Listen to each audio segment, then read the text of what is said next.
கண்களை மூடுங்க. ஷபலபலப ஷபலபலப ஷபலபலப ஷபலபலப சோதரிக்கிற இயேசுவே மனதுருக்கம் கடந்து வர வேண்டுமா நான் செபிக்கிறேன். இந்த பிள்ளைகள் மேல் மனதுருக்கம் கடந்து வர வேண்டுமா நான் செபிக்கிறேன். இயேசுவே மனதுருக்கம் கடந்து வருவதாய் சோதரம் ஆண்டவரே, ஆவியானவருடைய அபிஷேகம் அசைவாடுதல் இடத்திலே சோதரம் ஆண்டவரே, சோதரம் அளப்பரிய விதமாய் ஊற்றப்படுவதாய், அளப்பரிய விதமாய் ஊற்றப்படுவதாய், அளவில்லாமல் ஊற்றப்படுவதாக சோதரம் ஆண்டவரே, சோதரம் ஆண்டவரே, வார்த்தையை சோதரம் ஆண்டவரை கேட்பதற்குள்ள தடைகளை எல்லாவற்றையும் இயேசுவின் நாமத்தில் நாங்கள் கடிந்து புறப்படுத்துகிறோம். சோதரம் ஆண்டவரே, சோதரம் ஆண்டவரே, வார்த்தை 100 மடங்காய் பலன் தரும்படியாய் நீர் இடைபட வேண்டுமா நான் செபிக்கிறேன், வேண்டுகிறேன், மன்றாடுகிறேன். இயேசுவே நீர் ஒருவர் மட்டுமே உயர்ந்திருக்க வேண்டுமா நான் செபிக்கிறேன், நான் வேண்டுகிறேன். சோதரம் ஆண்டவரே, நீர் கடந்து வருவீராய்.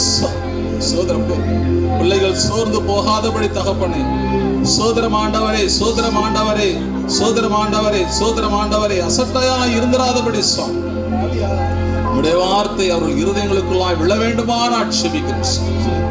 சோதரம் ஆண்டவருடைய மனதிருக்கும் பிள்ளைகள் மேல் தொடர்ந்து இருக்கட்டும். இடத்தை நிரப்புவீராய், அடிமை என்னை மறைத்துக் கொள்வீராய், இயேசுவின் நாமத்தில் பிதாவே, ஆமென். நம்ம அமர்ந்து கொள்வோம்.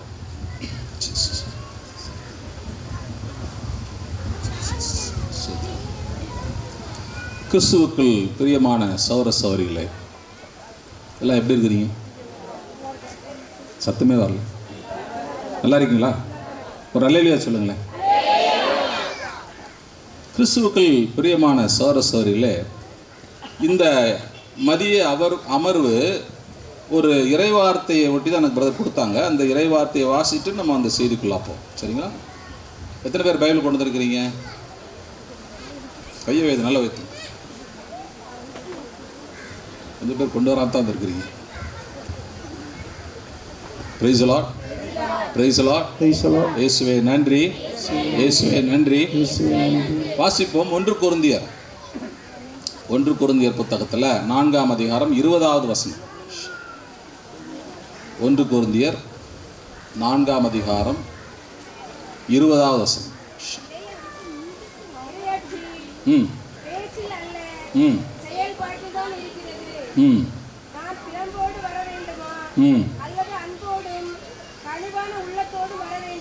சரி, அவர் என்ன சொல்றாருன்னா, இறையாட்சி எதில் இருக்குது?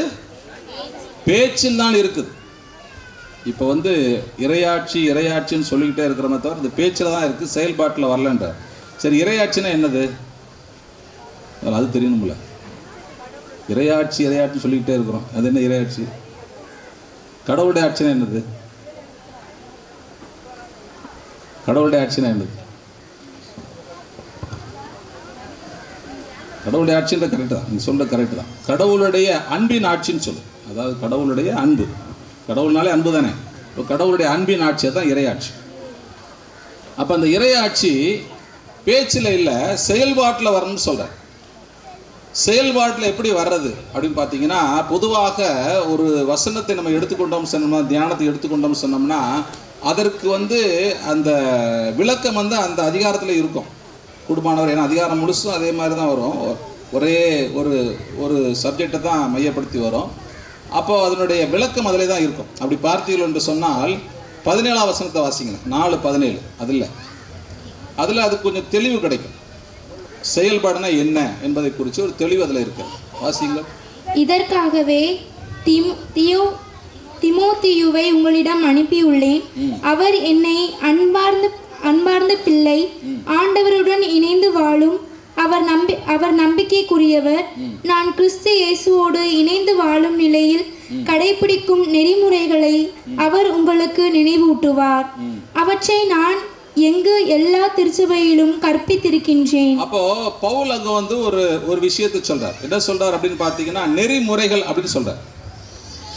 நெறிமுறைகள் செயல்பாடுகள் எல்லாம் ஒன்று தான்.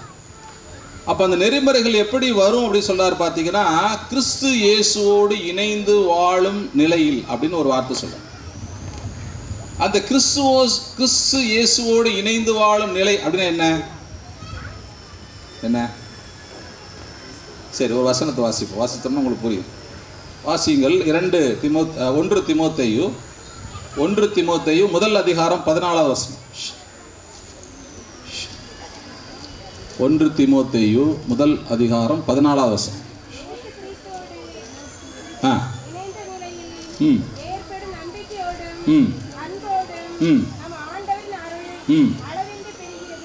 ஓகே. இப்போ இந்த வசனத்தில் 1 தீமோத்தேயு 1:14 பவுல் இந்த இணைந்து வாழும் நிலை அப்படின்றது குறித்து ஒரு விளக்கம் கொடுக்குறார். என்ன விளக்கம் கொடுக்குறார் பார்த்தீங்கன்னா, இந்த நிலையில் எப்படிப்பட்ட பண்புகள் வெளிப்படும் அப்படி சொல்கிறாரு பார்த்தீங்கன்னா, நம்பிக்கை அல்லது விசுவாசம் வெளிப்படும், அன்பு வெளிப்படும் சொல்கிறாரு. அந்த ரெண்டும் வெளிப்படும் போது கடவுளுடைய அளவற்ற அருள் என்று சொல்கிறார். அளவற்ற அருள் வெளிப்படுகிறது சொல்கிறார். இப்போ இதில் இன்னும் கொஞ்சம் நாம் தெளிவை நாம் கண்டுபிடிக்கிறோம்னா, இன்னொரு வசனத்தை நம்ம வாசித்தோம்னா ஓரளவு நல்லா தெளிவாயிரும். வாசியுங்கள். 1 யோவான் புத்தகம் 3ஆம் அதிகாரம் 22லிருந்து 24 வரைக்கும்.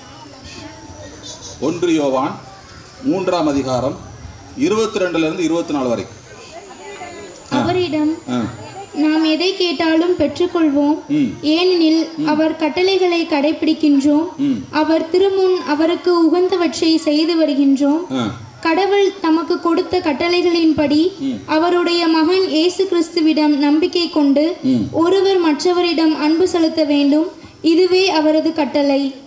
ஓகே. இதில் இன்னும் கொஞ்சம் விளக்கமாக நம்ம சொன்ன அந்த இணைந்து வாழும் நிலையை இன்னும் கொஞ்சம் விளக்கமாக சொல்கிறார். பவுல் சொல்கிறாரு.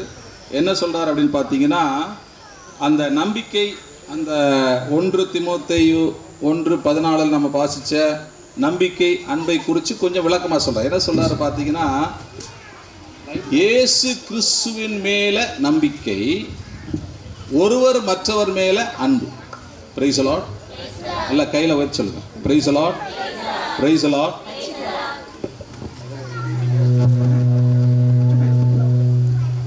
பாவசிங்கத்தின போக விரும்புகிறவர்கள் ஒரு 5 பேராக நீங்களே பார்த்து போயிருங்க. என்ன, மற்றவங்க தொந்தரவு பண்ணாமல் போயிட்டு தரும்.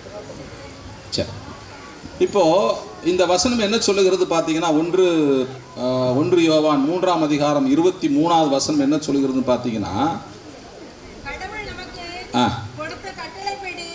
அவருடைய மகன் இயேசு கிறிஸ்துவிடம் நம்பிக்கை கொண்டு ஒருவர் மற்றவரிடம் அன்பு செலுத்த வேண்டும், இதுவே அவரது கட்டளை. அப்போ இந்த யோவான் ரொம்ப அழகான ஒரு விஷயத்தை சொல்றாரு. என்ன சொல்றாரு பாத்தீங்கன்னா, இந்த நம்பிக்கை யார் மேல வைக்கணும்னா, யார் மேல வைக்கணும்? இயேசு கிறிஸ்து மேல வைக்கணும். அன்பு யார் மேல காட்டணும்? பிற மக்கள் மேல, நம்ம சோதரன் மேல காட்டணும். ஆனா நம்ம என்ன செய்யறோம் தெரியுமா? அன்பை இயேசுவின் மேலே வைக்கிறோம், நம்பிக்கையை மனுஷன் மேலே வைக்கிறோம். உண்மையா இல்லையா? உண்மையா இல்லையா? நான் பேசுறது புரியுதா? தமிழில் தானே பேசுகிறேன். கொஞ்சம் உணர்வுள்ளவர்களாக இருக்கிறீங்களா? அப்பப்போ கொஞ்சம் கேள்வி கேட்டால் பதில் சொன்னால் தூங்கிறீங்களே. Praise the Lord. உற்சாகமா பிரைஸ் தி லார்ட். இந்த கையை praise the Lord, praise the Lord. இயேசுவே நன்றி, இயேசுவே நன்றி. நம்ம எல்லாருமே எப்படி இருக்கிறோம்னு பார்த்தீங்கன்னா, இயேசு கிறிஸ்து மேலே என்ன வச்சிருக்கிறோம்? அன்பு வச்சிருக்கிறோம். யார் மேலே நம்பிக்கை வைக்கிறோம்? மனிதர் மேலே நம்பிக்கை வைக்கிறோம். உண்மையா இல்லையா? பொதுவாக நான் எல்லாரையும் சொல்லலை, நிறைய பேர் கிட்டத்தட்ட ஒரு 99% வச்சுக்கிறோமே, எப்படி கிறிஸ்தவர்கள் எப்படி இருக்கிறான்னு பார்த்தீங்கன்னா, இயேசு கிறிஸ்து மேலே அன்பு செலுத்துகிறாங்க, ஆனால் நம்பிக்கை அவர் மேலே வைக்கிறது இல்லை. எப்படின்னு சொல்கிறேன். இப்போது ஒரு கோயிலில் என்ன பண்ணுவாங்க, இயேசு சாமி அவருடைய குழந்தை இயேசுடைய நவநாள் என்ன பண்ணுவாங்க, அந்த குழந்தைக்கு ஒரு ட்ரெஸ் வாங்கி போடுவாங்க, அதுக்கு பூ வாங்கி போடுவாங்க, மாலை வாங்கி போடுவாங்க, நிறைய காரியம் செய்வாங்க. கோயிலுக்கு சில ஜோடனை செய்வாங்க, வெடி வாங்கி கொடுப்பாங்க, எல்லாம் வாங்கி கொடுப்பாங்க. ஆனால் அவருடைய வாழ்க்கை மாறி இருக்குதா? இயேசு உங்கள்கிட்ட அதுதான் எதிர்பார்க்குறாரா? அவர் பூ இல்லாமல் இருக்காரு, ட்ரெஸ் இல்லாமல் இருக்காரா? சொல்லுங்க, இருக்காரா? ஆனால் நம்ம எப்படி செய்கிறோம்? நம்ம இயேசு கிறிஸ்து மேல் அன்பு செலுத்துகிறோம், ஆனால் நம்ம நம்பிக்கை வைக்கிறது இல்லை. அப்படி நாம் இயேசு கிறிஸ்துவை நம்புகிறவர்களாக இருந்தா நம்முடைய வாழ்க்கை மாறி இருக்க வேண்டும். Price the Lord. இல்ல கையில போய் சொல்லுங்க, praise the Lord. Praise the Lord. இல்ல அசிச்சு சொல்லுங்க, praise the Lord. Praise the Lord. Praise the Lord. இயேசுவே நன்றி, இயேசுவே நன்றி, இயேசுவே நன்றி. யோவான் சொல்றாரு, என்ன சொல்றாரு பாத்தீங்கன்னா, இது ஒரு கட்டளை என்று சொல்கிறார். என்ன சொல்றாரு? இது ஒரு கட்டளை. அன்பு, அந்த தலைப்பு என்னன்னு பாத்தீங்கன்னா அன்பு கட்டளை. இது கட்டளை. கட்டளைன்னா என்ன அர்த்தம்? கட்டளை என்ன அர்த்தம்? ஆர்டர், ஒபே பண்ணும். சாய்ஸில் தள்ள முடியாது. பிள்ளைங்க என்ன பண்ணும்? சாய்ஸில் ஒரு 10 கொஸ்டின் கொடுத்தா 5 சாய்ஸில் வேணாம், அது கஷ்டமாக தள்ளிடும். அப்படி தள்ள முடியாது. இது கட்டளை. இயேசு கிறிஸ்துவின் மீது நம்ம என்ன பண்ணணும்? என்ன வச்சிருக்கணும்? நம்பிக்கை வைத்திருக்க வேண்டும். அந்த நம்பிக்கை வளர்ந்து அன்பாய் மாறி அது பிற மனிதர்களுக்கு நம்ம கொடுக்கணும். இதுதான் வந்து கட்டளை, இயேசு கொடுத்த கட்டளை. Price the Lord, praise the Lord. இயேசுவே நன்றி, இயேசுவே நன்றி, இயேசுவே நன்றி, இயேசுவே நன்றி, இயேசுவே நன்றி. இந்த அடிப்படையான விஷயத்துல நம்ம கோட்டை வரோம். இந்த அடிப்படையான விஷயத்தை உள் வாங்காதனால நம்ம எப்படி இருக்கிறோம்னு பார்த்தீங்கன்னா, வழிபாடுகளுக்கும் வாழ்க்கைக்கும் சம்மந்தமே இல்லை. கோயிலுக்கு போகிறோம், நவநாள் முயற்சிகளில் பங்கு பெறுறோம், ஜெபமாலை செய்கிறோம், பக்தி முயற்சியில் பங்கு பெறுறோம். அதை முடிஞ்சு வந்ததுக்கப்புறம் மறுபடியும் பழைய வாழ்க்கைக்கு வந்துடும். நம்முடைய வாழ்க்கையை அது பாதிக்கிறது இல்லை. நம்முடைய வாழ்க்கையின் ஒரு வெளிப்பாடு தான் வழிபாடு. Price the Lord. Praise the Lord. நான் தனிப்பட்ட முறையிலே தொழுது கொண்டிருக்கிற ஆராதிக்கிற ஆண்டவரை சபையாக கூடி நான் வந்து ஒரு இடத்துல வந்து வழிபடுகிறதா வந்து திருச்சபையில் நம்ம வந்து பழி என்று சொல்கிறோம். தனியாக செய்கிறத சேர்ந்து சேரும். ஆனால் எப்படி ஆயிடுச்சு பார்த்தீங்கன்னா, அந்த வழிபாடு என்பது தனியாக இருக்குது, வாழ்க்கை என்பது தனியாக இருக்குது. ஏன்னா நம்முடைய வாழ்க்கை இயேசு கிறிஸ்துவின் மேல் கட்டப்படவில்லை. இயேசு கிறிஸ்துவை நம்பி அமைவதில்லை. இயேசுனுடைய வாழ்க்கையை நம்பி நம்ம வந்து நடக்கிறதில்லை. Price the Lord. எல்லா கையாசி சொல்லுங்க, praise the Lord, praise the Lord. இயேசுவே நன்றி, இயேசுவே நன்றி, இயேசுவே நன்றி, இயேசுவே நன்றி, இயேசுவே நன்றி. அப்போ நம்ம வந்து என்ன செய்யறோம் அப்படின்னு பார்த்தீங்கன்னா, நம்மளுடைய நம்பிக்கையை நம்ம மனிதர்கள் மேல வைக்கிறோம். மனிதர்கள் மேல நம்ம நம்பிக்கை வைக்கும் பொழுது என்ன ஆகிறது பாருங்க. வாசிங்கள், எரேமியா புத்தகம் 17ஆம் அதிகாரம் 5-8.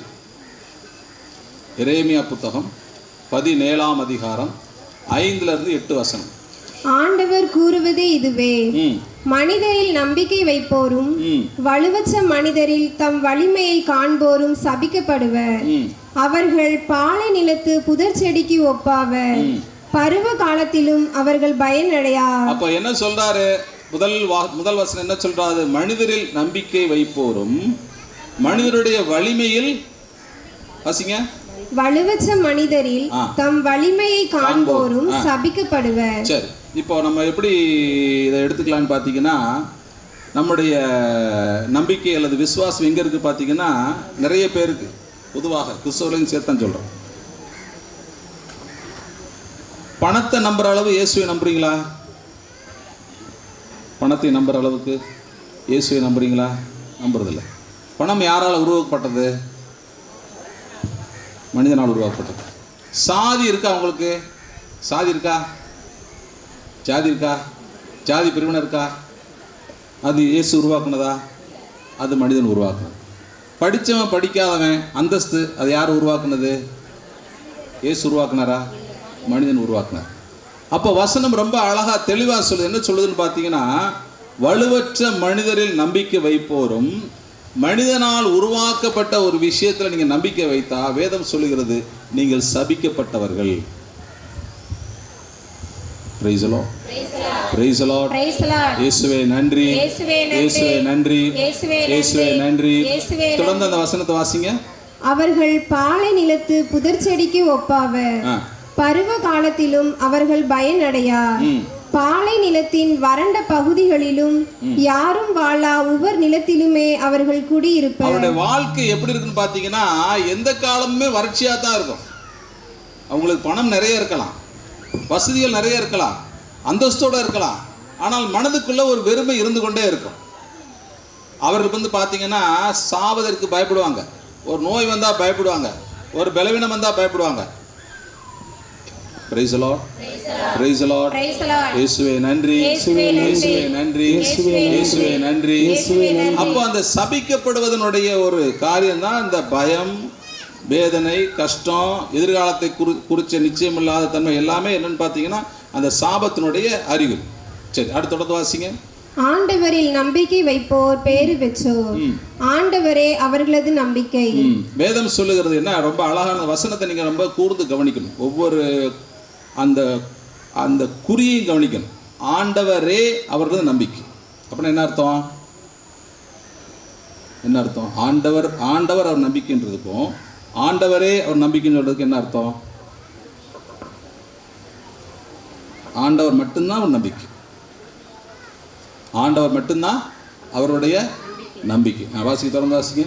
அவர்கள் நீர் அருகில் நடப்பட்ட மரத்துக்கு ஒப்பாவர், அது நீரோடையை நோக்கி வேர் விடுகின்றது, வெப்பமிகு நேரத்தில் அதற்கு அச்சம் இல்லை. பாருங்க, அந்த கடவுள் மேல விசுவாசம் வைக்கிற, நம்பிக்கை வைக்கிற ஒரு மனுஷனுடைய வேர், அந்த அந்த அடிப்பகுதி எங்க இருக்கும்னா நீரோடையாகிய இயேசு கிறிஸ்துவை நோக்கி அது போய்கிட்டே இருக்கும்.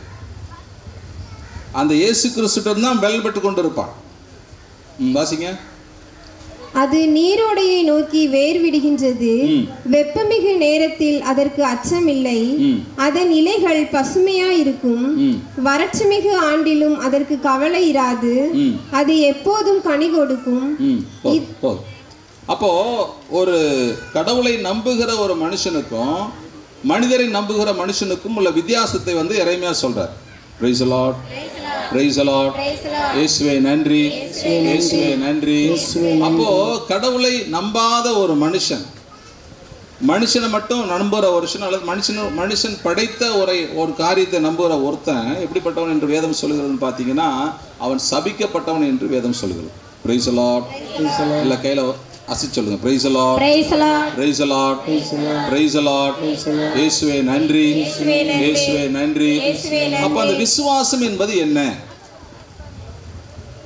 விசுவாசம் என்ன? விசுவாசம் என்னது? நம்பிக்கை. நம்பிக்கை என்னது? விசுவாசம். முடிஞ்சு. சரி, ஒரு வசனத்தை வாசிப்போம். வாசியுங்கள். யாக்கோபு புத்தகம் 2ஆம் அதிகாரம் 14 to 22 வரைக்கும். யாக்கோபு. என் சகோதர சகோதரிகளே, தம்மிடம் நம்பிக்கை உண்டு என சொல்லும் ஒருவர் அதை செயல்களிலே காட்டாவிட்டால் அதனால் பயன் என்ன? அந்த நம்பிக்கை அவரை மீட்க முடியுமா? ஒரு சகோதரன் அல்லது ஒரு சகோதரி போதிய உடையும் அன்றாட உணவும் இல்லாதிருக்கும் போது அவர்கள் உடலுக்கு தேவையானவை எவற்றையும் கொடாமல் உங்களுள் ஒருவர் அவர்களை பார்த்து நலமை சென்று வாருங்கள், குளிர்காய்ந்து கொள்ளுங்கள், பசியாச்சி கொள்ளுங்கள் என்பார் என்றால் அதனால் பயன் என்ன?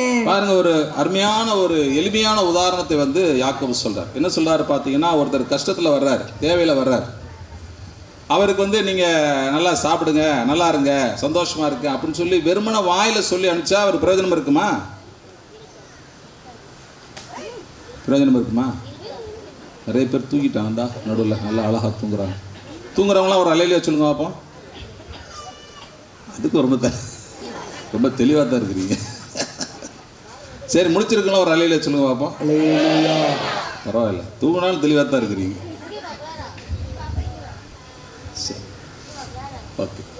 சரி, இப்போ அந்த வசனத்தை மறுபடியும் வாசிங்க. என் சகோதர சகோதரிகளே, தம்மிடம் நம்பிக்கை உண்டு என சொல்லும் ஒருவர் அதை செயல்களிலே காட்டாவிட்டால் அதனால் பயன் என்ன? அப்போ யாக்கோபு என்ன சொல்றாரு பாத்தீங்கன்னா, ஒரு கஷ்டப்படுற ஒரு மனுஷன் வர்றார்.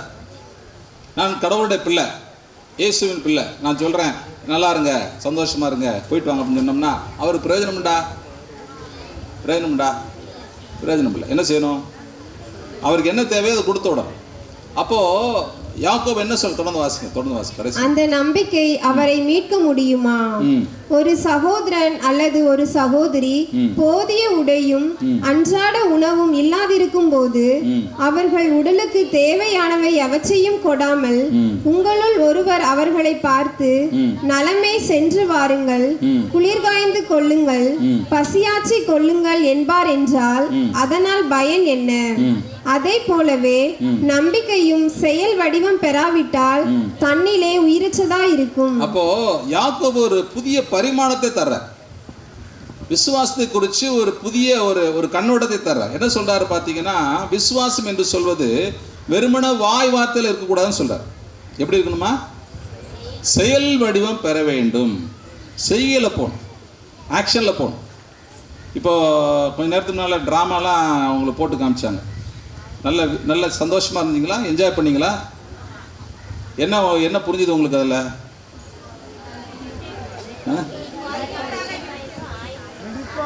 என்னமோ போட்டாங்க, வந்து பார்த்துருந்தோம்.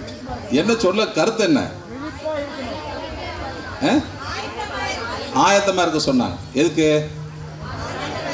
ஆண்டு வருகைக்காக ஆயத்தமாக இருக்கு. அப்போ வந்து அவர்கள் ஆக்ஷனாக செய்யும் பொழுது அது கொஞ்சம் எளிமையாக புரியுது இல்லையா? அதனால தான் போட்டாங்க. உங்களுக்கு இந்த நேரத்தில் வந்து நல்ல உணர்வு அடைன்னு சொல்லித்தான் அந்த மாதிரி ஒரு ட்ராமா போட்டாங்க.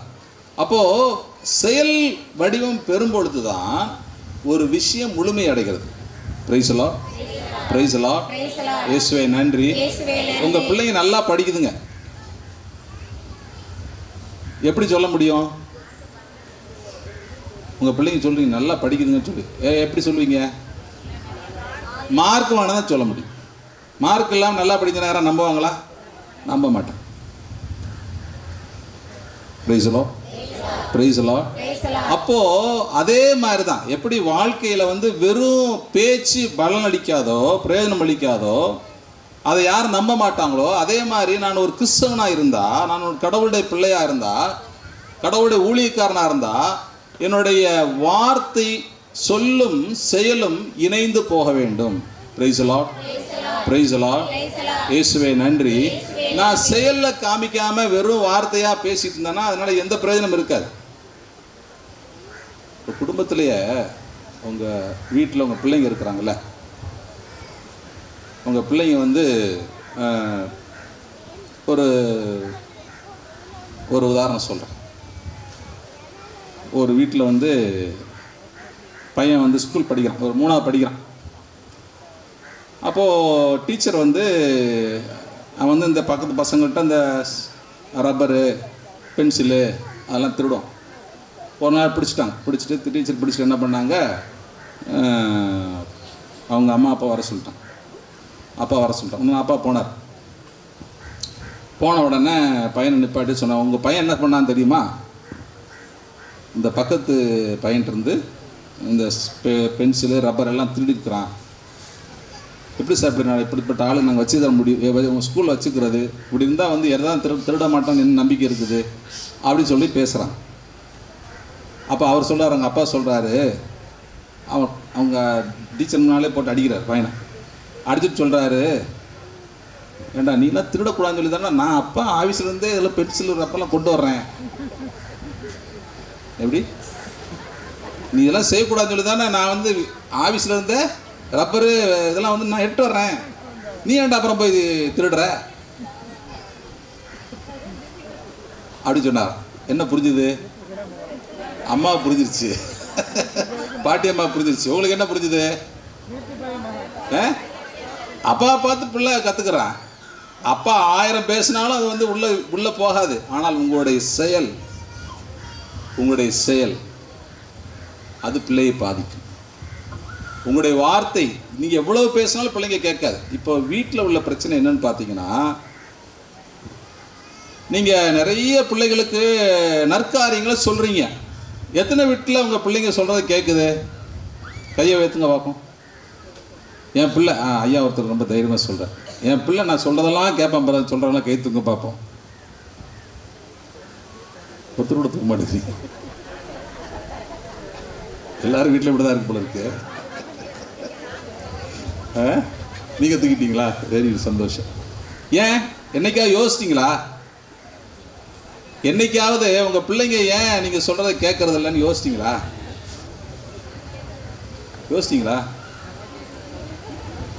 அந்த நான் சொன்ன முன்னால் ஒரு கதை சொன்னேன்ல, அதுதான் அவங்க வீட்டில் நடக்குது. நீங்கள் பேசுறது ஒன்று, செயல்படுறது ஒன்று. உங்களுடைய பேச்சும் செயலும் வித்தியாசமாக இருந்தால் பிள்ளைங்க ஈஸியாக கண்டுபிடிச்சிடும். ஒரு விஷயத்தில் கண்டுபிடிக்கும், 2 விஷயத்தில் கண்டுபிடிக்கும். அப்புறம் என்ன செய்யணும்னு பார்த்தீங்கன்னா, நீங்கள் சொல்கிறது எதையும் நம்பாது. ஏன்னா நீங்கள் சொல்கிறபடி செய்ய மாட்டீங்கன்னு அது தெரியும். அதனால் நீங்கள் சொல்கிறத நம்பாது. இந்த பழக்கம் எப்போ ஏற்பட்டிருக்குது? சின்ன வயசுலேருந்து ஏற்படுது. நம்மளை அறியாமலே என்ன பண்ணுவோம், வீட்டுக்குள்ளே உட்காந்துட்டு யாராவது வேண்டாத ஆள் வந்திருப்பார், பிள்ளைகிட்ட சொல்லுவோம், ஏய் அப்பா இல்லைன்னு சொல்கிறான்னு சொல்லுவோம். எல்லாம் சொல்லியிருக்கிறீங்களா? சில பேர் தலையாட்டுறான், அவன் சொல்லி தலையாட்டுறாங்க. வீட்டிலேருந்தே சொல்லுவோம். அப்போ என்ன பண்ண பிள்ளைங்க என்ன சொல்லும், அப்பா உள்ளே இல்லைன்னு சொல்ல சொன்னார் அப்படின்னு சொல்லும். சொல்லுமா? அப்படிதான் சொல்லும். ஏன்னா அது பொய் சொல்ல தெரியாது. அப்போ இப்படி சில தவறுகளை சின்ன வயசுலேயே நம்ம அறிஞ்சும் அறியாமலும் நம்முடைய வார்த்தையும் வாழ்க்கையும் இணையாதனால குடும்பத்திலே அது பலனை நீங்கள் அனுபவிக்கலாம், குடும்பத்திலே நீங்கள் கண்டுகொள்ளலாம். இதே தான் கிறிஸ்தவ வாழ்க்கை. கிறிஸ்தவ வாழ்க்கை எப்படிப்பட்டது தான். கிறிஸ்தவ வாழ்க்கையிலையும் உங்களுடைய சொல்லும் செயலும் இணைந்திருக்கலன்னு சொன்னோம்னா நீங்கள் கிறிஸ்தவனா இருக்க முடியாது. அப்புறம் கிறிஸ்து எப்படி நம்புவாரு? உங்க வீட்டமாவே நம்புறதில்லை, உங்க பிள்ளைகளே நம்புறதில்லை, உங்க கணவரே நம்புறதில்லை. அப்புறம் எப்படி கிறிஸ்து நம்புவாரு? நம்புவாரா? கொஞ்சம் முழிச்சிருக்கலாம் இல்லையா சொல்லுங்க பார்ப்போம். கொஞ்சம் பேர் யோசித்து முழிச்சிருக்கமா இல்லையான்னு யோசித்து தூக்குறாங்க. அல்லையா சொல்கிறேன். நல்லா சொல்லுங்க, இன்னும் நல்லா சொல்லுங்க. ஆக கிறிஸ்துவுக்குள் பிரியமான சகோதரர்களே, சொல்லும் செயலும் இணைந்திருக்க வேண்டும். வார்த்தை வாழ்க்கையாய் மாற வேண்டும். கடவுளுடைய பிள்ளைகளுடைய வார்த்தைக்கும் வாழ்க்கைக்கும் வித்தியாசம் இருக்கக்கூடாது. அந்த வார்த்தை கடவுளுடைய வார்த்தையாக இருக்க வேண்டும். கடவுளுடைய வார்த்தை மேலே கட்டப்பட்டது தான் கிறிஸ்துவனுடைய வாழ்க்கை. அதுக்கு பேர் தான் விசுவாசம். Price the Lord, praise the Lord. நல்லா கையில் வச்சு சொல்லுங்க, praise the Lord, praise the Lord. இயேசுவே நன்றி, இயேசுவே நன்றி. தொடர்ந்து வாசிங்க அந்த யாக்கோபுல 2:16 வாசிங்க. ஒரு சகோதரன் அல்லது ஒரு சகோதரி போதிய உடையும் அன்றாட உணவும் இல்லாதிருக்கும் போது அவர்கள் உடலுக்கு தேவையானதை மறுபடியும் முதல்ல இருந்து வாசிக்காதம்மா, விட்டது வாசி, அடுத்து தொடர்ந்து வாசி. 17 இருந்தா அதை போலவே நம்பிக்கையும் செயல் வடிவம் பெறாவிட்டால் தன்னிலே உயிரற்றதா இருக்கும். ஆனால் ஒருவரிடம் நம்பிக்கை இருப்பது போல இன்னொருவரிடம் செயல்கள் இருக்கின்றன என யாராவது சொல்லலாம். அதற்கு என் பதில், செயல்கள் இன்றி எவ்வாறு நம்பிக்கை கொண்டிருக்க முடியும் என காட்டுங்கள். நானோ என் செயல்களின் அடிப்படையில் நான் கொண்டுள்ள நம்பிக்கையை உங்களுக்கு காட்டுகிறேன். கடவுள் ஒருவரே என்பதை நீங்கள் நம்புகிறீர்கள், நல்லதுதான். பேய்களும் கூட அவ்வாறு நம்பி, கவனமா பாருங்க வசனத்தை நல்லா கவனிக்க. பேய்களும் கூட அவ்வாறு நம்பி அச்சத்தால் நடுங்குகின்றன. பேய் கூட இயேசு ஆண்டவர் தான் நம்புது. அப்ப அடுத்த கேள்வி கேட்டக்கூடாது, நம்மளாம் பேயான்னு கேட்டக்கூடாது. அப்படி நான் சொல்லலை. என்ன சொல்லுது? பேய் கூட இயேசு ஆண்டவர் நம்புது, ஆனால் மீட்புக்குள்ள வரதில்லை. நம்பி பயப்படுது. ஓகே, நம்பி பயப்படுது. தொடர்ந்து வாசிங்க. அறிவிலிகளே, செயலற்ற நம்பிக்கை பயனற்றது என நான் எடுத்துக்காட்ட வேண்டுமா? நம் மூதாதையாகிய ஆபிரகாமை பாருங்கள். தம் மகன் ஈசாக்கை பீடத்தின் மேல் பலி கொடுத்த போது அவர் செய்த செயல்களினால் அல்லவோ கடவுளுக்கு ஏற்புடையவர் ஆனார். அவரது நம்பிக்கையும் செயல்களும் இணைந்து செயல்பட்டன என்றும் செயல்கள் நம்பிக்கையை நிறைவு பெற செய்தன என்றும் இதிலிருந்து புலப்படுகிறது அல்லவா? பாருங்க, ஆபிரகாமுக்கு ஈசாக்கு எத்தனை வயசுல கொடுத்தாரு? எத்தனை வயசுல ஈசாக்கு பிறந்தாரு? நாங்க கணக்குல வீக்கு, கணக்குல கொஞ்சம் வீக்கு. பரவாயில்ல, 100 வயசா? Super, very good. ஒரு கை தட்டுங்களா உங்களுக்கு? நல்லா தான் தட்டுங்களா. சாப்பிட்டீங்களா இல்லையா மதியானம்? சாப்பிட்டீங்களா இல்லையா? நல்லா நல்லா தட்டுங்கம்மா. தட்டுங்க, உற்சாகம் அடைவீங்க. நல்லா தட்டுங்க. சரி சரி. அப்போது 100 வயது கழிந்து ஒரு பையன் பிறக்கணும், வயசான காலத்தில். அப்போ எவ்வளவு அன்பு அவன் மேலே வச்சுருப்பார் அந்த ஆபிரகாம். அந்த மகனை என்ன சொல்வார் கடவுள்? சொல்லும்போது ரொம்ப அழகாக சொல்வார், உன் ஒரே மகனை, நீ அன்பு கூறும் ஒரே மகனை எனக்காக மோரியா மலைப்பேரில் வந்து பலியிடுன்னு சொல்லுவார். அப்போ அது எப்படி இருக்கும்? நம்மளுக்கு கேட்டால் என்ன சொல்லுவோம்? உங்கள்கிட்ட இப்படி ஒரு நிகழ்ச்சி நடக்குது, உங்களுக்கு ஒரு ரொம்ப அரிதான ஒரு ஆசீர்வாதம் கிடச்சிச்சு, கடவுளை ஜெபிக்கிறீங்க, ரொம்ப அரிதான ரொம்ப விலையுறந்த ஒரு ஆசீர்வாதத்தை கடவுள் கொடுத்துட்டாரு. இப்போ கேட்குறாரு, என்ன சொல்லுவீங்க? அப்படி யோசித்து பார்க்கல கூடாது.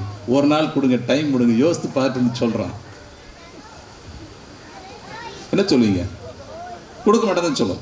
நேச்சுரலாக அப்படி தான் சொல்லும், எல்லாருமே அப்படி தான் சொல்லும் கொடுக்கும். ஆனால் ஆபிரகாம் என்ன சொல்கிறாரு பாருங்க, பையனை கூட்டிக்கிட்டாரு, விறகு கட்டை எடுத்துக்கிட்டாரு, கத்தி எடுத்துக்கிட்டாரு, வேலையால் கூட்டிக்கிட்டாரு, மோரியா மலைப்பகுதிக்கு போயிட்டாரு, மேலே ஏறிட்டாரு, பலிபீடத்தை கட்டிட்டாரு, பையனை கட்டி தப்ப முடியாது கட்டி பள்ளியில் கடத்திட்டாரு, கத்தி எடுத்துட்டாரு, வெட்ட போயிட்டார். பிரைஸ்லோ பிரைஸ்லோ இயேசுவே நன்றி. அதுதான் விசுவாசம். பிரைஸ்லோ பிரைஸ்லோ பிரைஸ்லோ. எந்த விதமான தயக்கமும் இல்லை. நான் ஒன்றை உங்களுக்கு சொல்லிக்கொள்ள விரும்புகிறேன். இப்போது நான் வந்து கடவுளுடைய பிள்ளையாக இருக்கிறேன், கிறிஸ்தவனாக இருக்குன்னா எனக்கு நிறைய முன்னோடிகள் இருக்கிறாங்க, நிறைய வந்து வழிகாட்டிகள் இருக்கிறாங்க. கிறிஸ்துவை பின்பற்றி கிறிஸ்துவுக்காக வாழ்ந்தவர்கள் நிறைய பேர் இருக்கிறாங்க. மரியா இருக்கிறாங்க, சூசேப் இருக்கிறார், நிறைய புனிதர்கள் இருக்கிறாங்க, பைபிளில் ஏகப்பட்ட பேர் இருக்கிறாங்க. இவரெல்லாம் இயேசுவை பின்பற்றி வாழ்ந்து மரித்தவர்கள். அவருக்காக ஊழியம் செய்து சிலர் செத்து போனாங்க, சிலர் வாழ்ந்து ஊழியம் செய்தவர் நிறைய பேர்.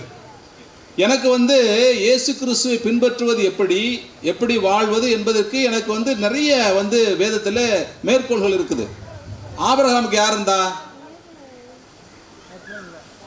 ஆபிரகாமுக்கு யார் இருந்தா? ஆபிரகாம் தான் முதல் ஆள். கடவுள் வந்து அழைத்த முதல் ஆள் யாருன்னா ஆபிரகாம் தான். கடவுள் எப்படிப்பட்டவர்னு தெரியாது, உண்மையிலே கடவுள் தான் பேசுகிறாரான்னு தெரியாது. அவர் சொல்கிற காரியங்கள் எதுவுமே வந்து பரீட்சித்து பார்க்கப்படவில்லை, எழுதப்படவில்லை, அவருக்கு எதுவுமே தெரியாது. ஆனாலும் கூட ஆபிரகாம் கீழ்ப்படிந்தார். அதனால தான் நம்ம என்ன சொல்கிறோம், அவரை விசுவாசத்தின் தந்தை என்று சொல்கிறோம். அவர் தான் விசுவாசனை எப்படின்னு கற்றுக் கொடுக்கிறார். அதனால தான் வேதத்தில் நம்ம வாசிக்கிறோம், ஆபிரகாமின் வழிமரபினர் என்று சொல்லி இயேசுனுடைய வழிமரபினரும் ஆபிரகாமின் வழிமரபினரும் ஒன்று அப்படின்னு சொல்லி வேதம் சொல்லுகிறது. Price the Lord, praise the Lord. எல்லாம் கையில் உயர்ச்சி உற்சாகம் சொல்லுங்க. ஒரு price the Lord, praise the Lord, கொஞ்சம் அசைச்சு சொல்லுங்க. Praise the Lord, praise the Lord. அப்ப விசுவாசம் என்று சொல்லப்படுவது வெறும் வார்த்தை மட்டும் அல்ல. நான் வார்த்தையோட என்னுடைய நான் கடவுளுடைய பிள்ளை அப்படின்னு நான் நிப்பாட்டிக்கிட்டேன்னா நான் ஒரு பொய்யான கிறிஸ்தவன், நான் ஒரு பொய் கிறிஸ்தவன். ஆனால் என்னுடைய கடவுளுடைய வார்த்தையோடு என்னுடைய வாழ்க்கை இணைந்து போகும் பொழுது, அல்லது நான் பேசுகிற வார்த்தையும் வாழ்க்கையும் இணைந்து போகும் பொழுது, அப்பொழுதுதான் சொல்ல முடியும் நான் கடவுளை விசுவாசிக்கிறேன் என்று சொல்ல முடியும். Price the Lord, praise the Lord. இயேசுவே நன்றி, இயேசுவே நன்றி, இயேசுவே நன்றி, இயேசுவே நன்றி. தொடர்ந்து விட்டதிலிருந்து வாசிங்க. அந்த யாக்கோபு. ஆபிரகாம் ஆண்டவர் மீது நம்பிக்கை கொண்டார், அதை ஆண்டவர் அவருக்கு நீதியாக கருதினார் என்னும் மறைநூல் வாக்கு இவ்வாறு நிறைவேறியது.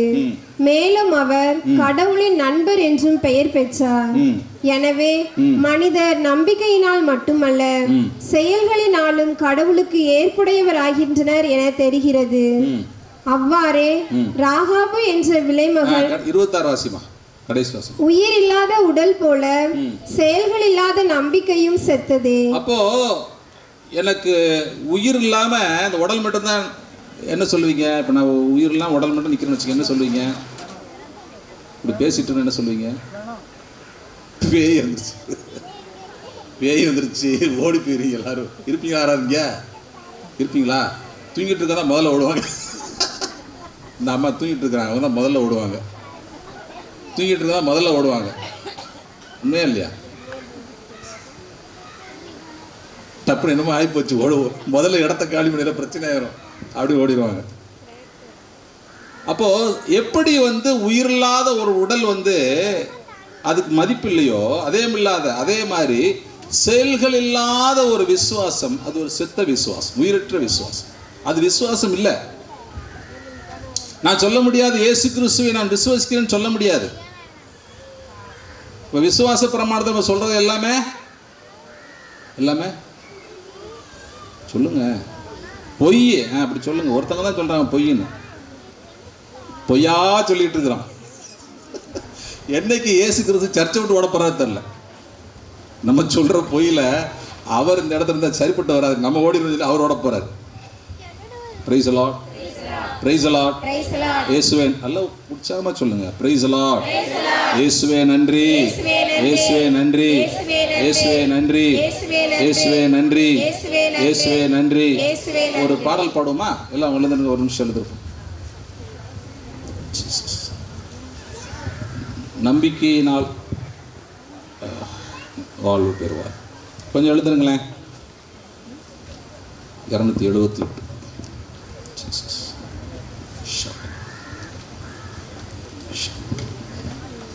எழுந்து நின்று ஆண்டவரை மகிழ்ச்சியோடு பாடி ஆராதிப்போம். படி 278 பாடம்.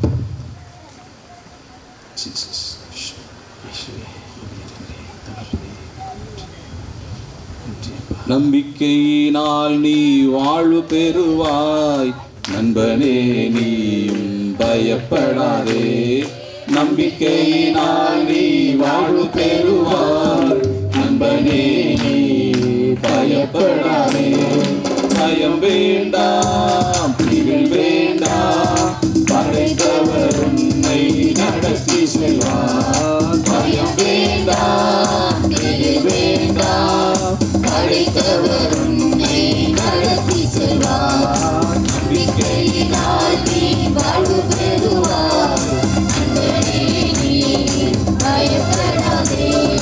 நம்பிக்கையினால் நீ வாழ்வு பெறுவாய் நண்பனே, நீ பயப்படாதே.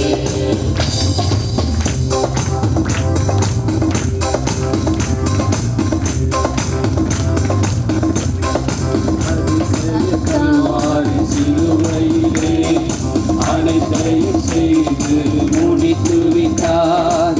அதிசய கல்வாரி சிலுவையிலே அனைத்தையும் செய்து முடித்து விட்டார். கரும்புகளால் நீ சுகமானாய், தயவினால் மறுபடி பிறந்து விட்டாய்.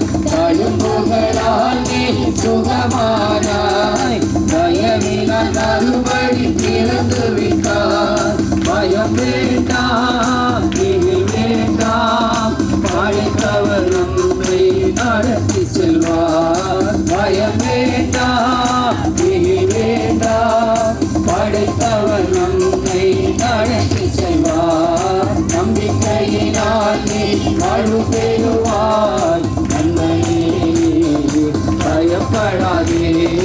நம்பிக்கையினால் நீ வாழ்வு பெறுவாய் நன்மையே, பயப்படாதே. ஆடையை தொட்டால் நலம் பெறுவேன் என்று அறிக்கை செய்து சுகமடைந்தார். ஆடையை தொட்டால் நலம் பெறுவேன் என்று அறிக்கை செய்து சுகமடைந்தார். ஒரு துளி சந்தேகம் இல்லாமலே ஓடிவா இயேசு என்று சுகம் தருவார். ஒரு துளி சந்தேகம் இல்லாமலே ஓடிவா இயேசு என்று சுகம் தருவார். பயம் வேண்டாம், திகில் வேண்டாம், படைத்தவர் உன்னை நடத்தி செல்வார். பயம் வேண்டாம், திகில் வேண்டாம், படைத்தவர் உன்னை நடத்தி செல்வார். நம்பிக்கையினால் நீ வாழ்வு பெறுவார் நண்பனே, பயப்படாதே. நம்பிக்கையினால் நீ வாழ்வு பெறுவார் நண்பனே, பயப்படாதே. அடைஞ்சிச்சா? அடைஞ்சிச்சா? பதிலே பேச மாட்டேங்கிறீங்க. பதில் பேசு. அடுத்த கேள்வி நான் கேட்கணும். உங்களுக்கு உயிர் இருக்கா? நான் பயப்பட வேண்டி இருக்குது. இருக்கா? சரி, அப்போ உட்காரு.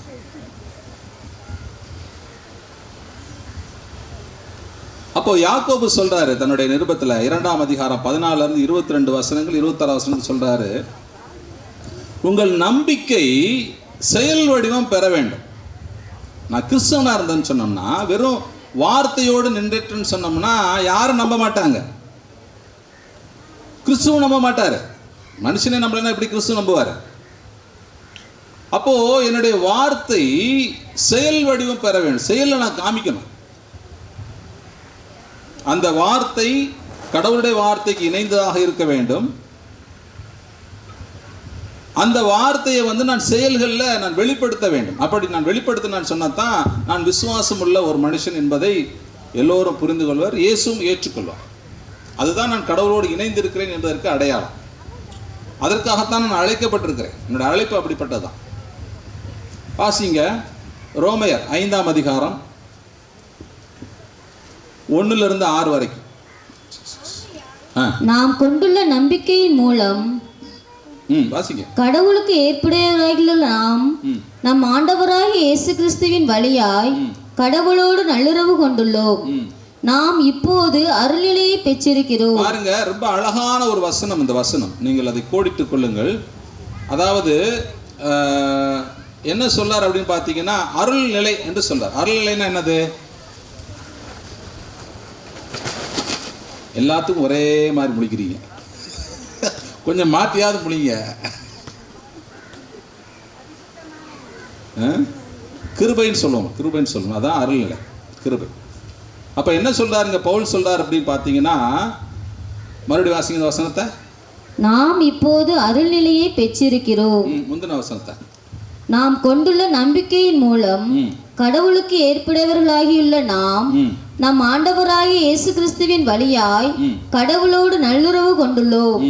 நாம் இப்போது அருள்நிலையை பெற்றிருக்கிறோம். அப்போ என்ன சொல்றார் அப்படின்னு பார்த்தீங்கன்னா, பவுல் அருள்நிலை அல்லது கிருபை நிலை என்று ஒன்று சொல்றார். அந்த கிருபை நிலை எப்படி வருதுன்னு பார்த்தீங்கன்னா, இயேசு கிறிஸ்துவின் மீது நாம் கொண்டிருக்கும் நம்பிக்கையின் வழியாக வருது. அந்த நம்பிக்கையின் மூலமாக நாம் கிருபை பெற்றுகிறோம் அப்படி சொல்றார். அப்போ நம்ம நிறைய பேர் சொல்கிறோம், கிருபைன்னு சொன்னால் நிறைய ஆசீர்வாதம், நிறைய நன்மை, அது அப்படி நான் கேட்டது கிடைச்சி எனக்கு கிருபை பாரு, அப்படிலாம் நிறைய காரியங்கள் சொல்கிறீங்க. ஆனால் உண்மையிலேயே கிருபை என்று சொல்லப்படுவது வேற ஒன்றும் இல்லை, நீங்கள் இயேசு கிறிஸ்துவின் மீது வைத்திருக்கிற விசுவாசம். கைகள் தட்டுங்க. நீங்கள் இயேசு கிறிஸ்துவின் மீது வைத்திருக்கிற விசுவாசம் தான் கிருபை. ஏன்னா அந்த கிருபை இல்லைன்னா உங்களால் இயேசு கிறிஸ்துவை நம்ப முடியாது. அந்த கிருபை இல்லைன்னா உங்களால் இயேசு கிறிஸ்துவை ஜெபிக்க முடியாது. அந்த கிருபை இல்லைன்னா இயேசு கிறிஸ்து உங்களை நம்பி கொடுக்க மாட்டார், ஒரு விஷயத்தை நன்மை தர மாட்டார். அப்ப கிருபை என்பது விசுவாசம் தான் கிருபை. அதனாலதான் விசுவாசத்தை குறித்து சொல்லுவாங்க, எல்லா ஆசீர்வாதங்களுடைய திறவுகோல் என்று சொல்வார்கள். கேட்வே ஆஃப் பிளஸிங்ஸ் ஆங்கிலத்தில் சொல்லுவாங்க, கேட்வே ஆஃப் பிளஸிங்ஸ் சொல்லுவாங்க. உங்களுடைய விசுவாசம் தான் கிறிஸ்துவிடமிருந்து நன்மைகளை ஆசீர்வாதங்களை கொண்டு வரக்கூடிய திறவுகோல். அப்போ உங்க விசுவாசத்தில் நீங்க ஸ்ட்ராங்கா இருந்தீங்கன்னா நீங்கள் இயேசுவிடம் வந்து கிருபைகளை பெற்றுக்கொள்ள, நிறைய ஆசீர்வாதம் பெற்றுக்கொள்ள முடியும். Price the Lord, praise the Lord. இயேசுவே நன்றி. அந்த 2வது வசனத்தை வாசிங்க. 1 வாசிங்க, 2வது வசனம் வாசிங்க. 5:2. நாம் இப்போது அருள்நிலையை பெற்றிருக்கிறோம். இந்நிலையை அடையும் உரிமை இயேசு கிறிஸ்து மீது கொண்ட நம்பிக்கையால் தான் அவர் வழியாகவே நமக்கு கிடைத்தது. கடவுளின் மாட்சியில் பங்கு பெறுவோம் என்னும் எதிர்நோக்கில் நாம் பெருமகிழ்வும் கொள்ள முடிகிறது. பாருங்க, அவர் என்ன சொல்றார் அப்படின்னு பவுல் என்ன சொல்றாரு பாத்தீங்கன்னா, இந்த கிருபை நிலை என்பது இயேசு கிறிஸ்துவின் மீது நான் வைத்திருக்கிற விசுவாசின் மூலமாக விளையக்கூடியது. இது ஒரு அருள் நிலை, கிருபை நிலை. இது இதனால என்ன நடக்கும்னு பார்த்தீங்கன்னா, நாம் கடவுளுடைய மாட்சியில, மோட்சத்துல நமக்கு இடத்தை கடவுள் தருவார். இந்த விசுவாசம் மூலம் தான் எனக்கு பெற்றுத்தரும். விசுவாசம் தான் எனக்கு பெற்றுத்தரும். அப்போ எனக்கு கண்டிப்பாக மோட்சத்தில் இடம் தருவார்ன்ற போது எனக்கு எப்படி இருக்கும்? பெரிய மகிழ்ச்சி, பெரும் மகிழ்வு உண்டாகும். தொடர்ந்து வாசிங்க. அது மட்டுமல்ல, ம். துன்பங்களை தாங்கிக் கொள்வதிலும் பெருமகிழ்ச்சி கொள்கிறோம். பாருங்க, இந்த விசுவாசம் என்பதை ரெண்டு விதமா பவுல் சொல்றார். ஒண்ணு என்ன சொல்றாரு பாத்தீங்கன்னா, நான் கடவுளுடைய மாட்சியில பங்கு பெறுவேன் என்ற நம்பிக்கை என்ற எதிர்நோக்கு எனக்கு கிடைக்குது. இன்னொரு பக்கம் நான் துன்பங்களை தாங்கிக் கொள்வதில் எனக்கு மகிழ்ச்சி வருது. அப்ப இயேசுவிடமிருந்து ஆசீர்வாதங்களை பெற்றுக்கொள்வதும் எனக்கு மகிழ்ச்சி, இயேசு அனுமதிக்கிற துன்பங்களை பெற்றுக்கொள்வதும் எனக்கு மகிழ்ச்சி. Praise the Lord. Praise the Lord. Praise the Lord. Praise the Lord. இயேசுவே நன்றி. இயேசுவே நன்றி. அதற்கு பேர் தான் விசுவாசம். வெறுமனே நம்ம கேட்கறது மட்டும் கொடுக்கறது இல்லை விசுவாசம். இயேசுனுடைய பிள்ளைகளாய் வாழும் பொழுது, துன்பங்களை அனுபவிக்கும் பொழுது அந்த துன்பங்களும் நமக்கு மகிழ்ச்சி தரும். அது அப்படி விட்டுட்டு 1 யோவான் 5:18 வாசிங்க பார்ப்போம். கடவுளிடம் இருந்து பிறந்தோர் பாவம் 5:12 1 யோவான் 5:12 இறைமகனை கொண்டிருப்போர் வாழ்வை கொண்டுள்ளனர், அவரை கொண்டிராதோர் வாழ்வை கொண்டிரார். இறைமகனிடம் நம்பிக்கை கொண்டுள்ளோருக்கு நிலைவாழ்வு உண்டு என நீங்கள் அறிந்து கொள்ளுமாறு உங்களுக்கு இவற்றை எழுதுகிறேன். நாம் கேட்பது கடவுளை திருவுளத்திற்கு ஏற்ப 14வது. ஆமா, சரி வாசிங்க. திருவுளத்திற்கு ஏற்ப அமைந்திருப்பின் அவர் நமக்கு செவிசாய்க்கிறார். இதுவே நாம் அவர் மீது கொண்டுள்ள உறுதியான நம்பிக்கை. இந்த 5:14 என்ன சொல்றது பார்த்தீங்கன்னா, வசனம் என்ன சொல்லுதுன்னு பார்த்தீங்கன்னா, இயேசு நாம் வேண்டுவது கடவுளுடைய திருவுளத்திற்கு ஏற்ப அமைந்திருந்தால் அவர் நமக்கு தருவார், இல்லாட்டி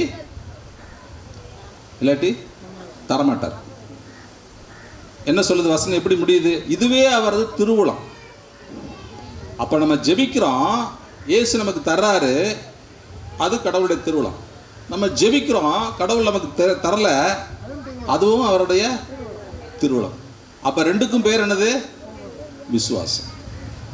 இயேசுவிடமிருந்து ஆசீர்வாதம் பெற்றாலும் விசுவாசம், இயேசு எனக்கு ஆசீர்வாதம் தரலைனாலும் விசுவாசம், தண்டனை அதாவது துன்பங்கள் கொடுத்தாலும் விசுவாசம்.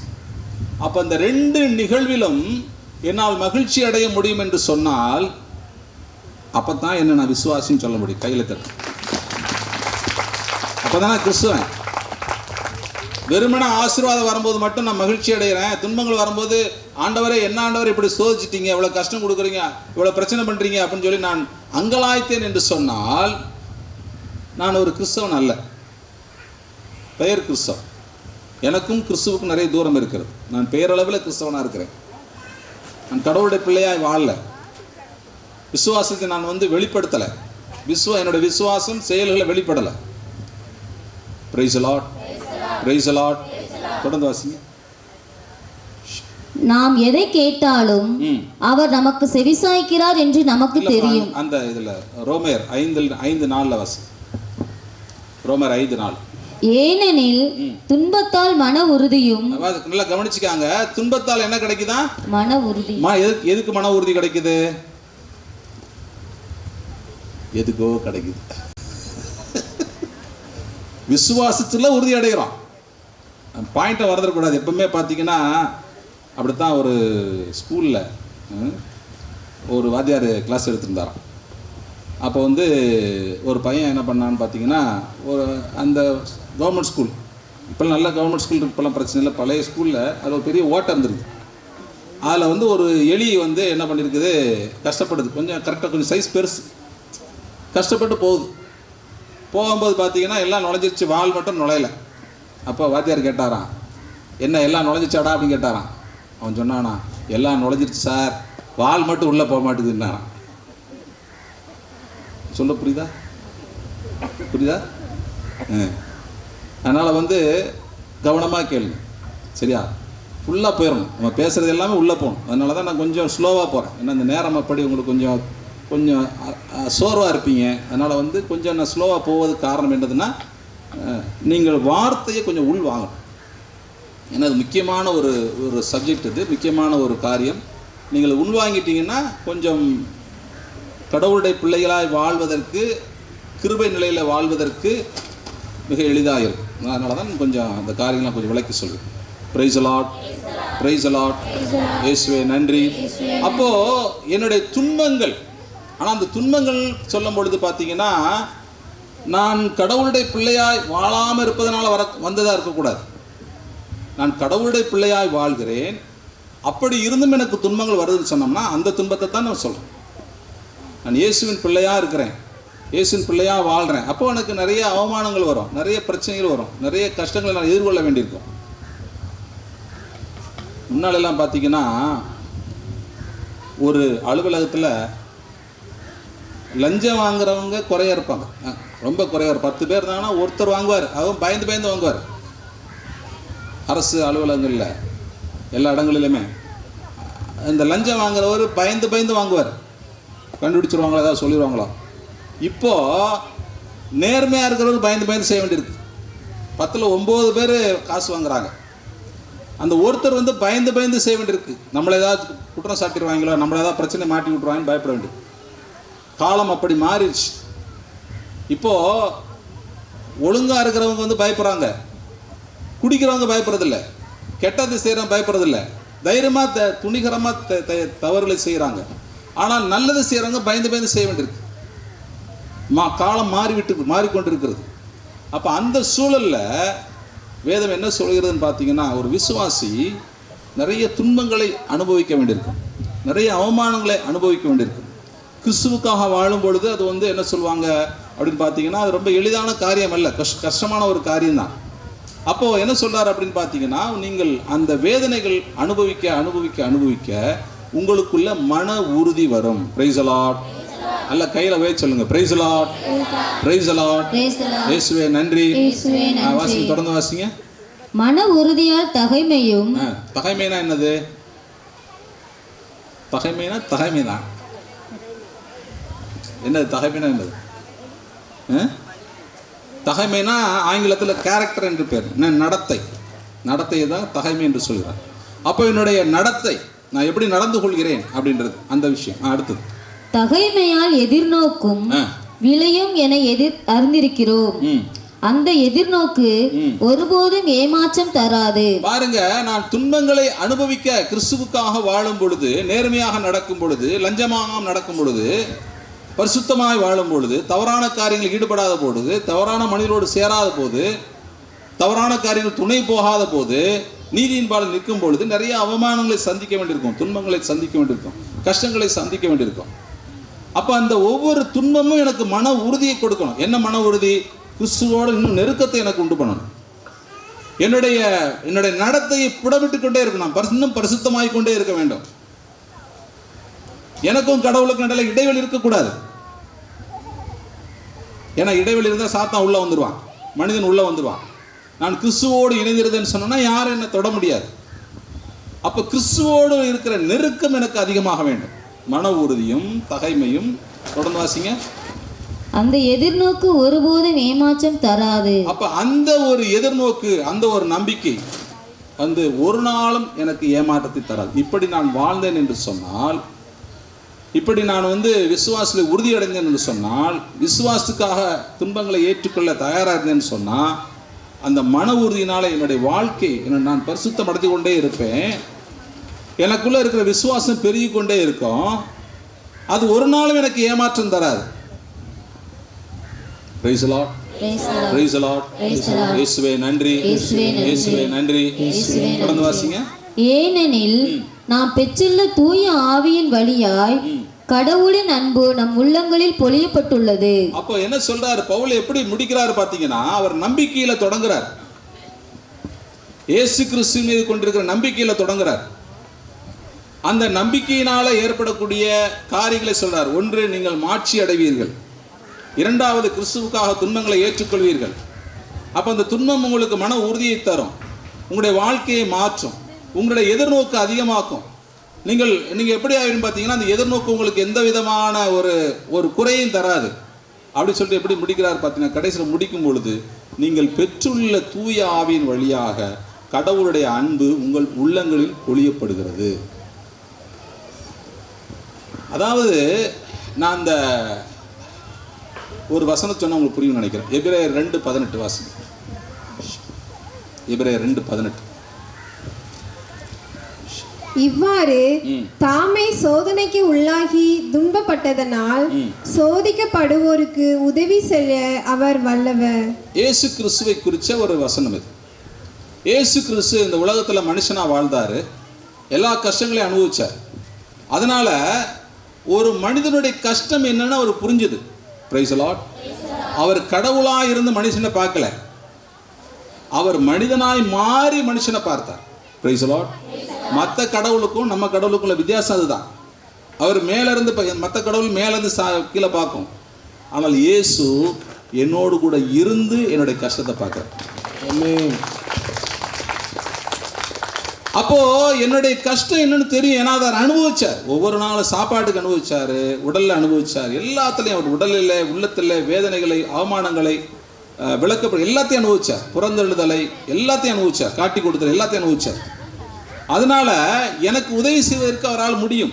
நான் எந்த நிலையில் இருந்தாலும் இயேசு என்னை ஏற்றுக்கொள்வதற்கு காரணம் அதுதான். Price the Lord. Praise the Lord. ஒரு அழகான ஒரு பாட்டு, முழுசா தெரியாது, என்னால் ஒரு சின்ன ஸ்டான்ஸ். எந்த நிலையிலும் நான் இருந்தாலும் என்னை மறவாதவர் என் நேசர் ஒருவரே, என் நேசர் ஒருவரே. எந்த நிலையிலும் நான் இருந்தாலும் என்னை மறவாதவர் என் நேசர் ஒருவரே, என் நேசர் ஒருவரே. அப்போ கிறிஸ்துவில் பிரியமான சகோதரர்களே, இந்த வசனத்தின்படி நீங்க கடவுளுடைய விசுவாசத்தினால நீங்கள் துன்பங்களை ஏற்றுக்கொண்டீங்கன்னா, விசுவாசம் உங்களை பண்படுத்தும். எப்படி பண்படுத்தும்னா, நீங்கள் உங்க சக மனிதனை நீங்கள் புரிந்து கொள்வீர்கள்.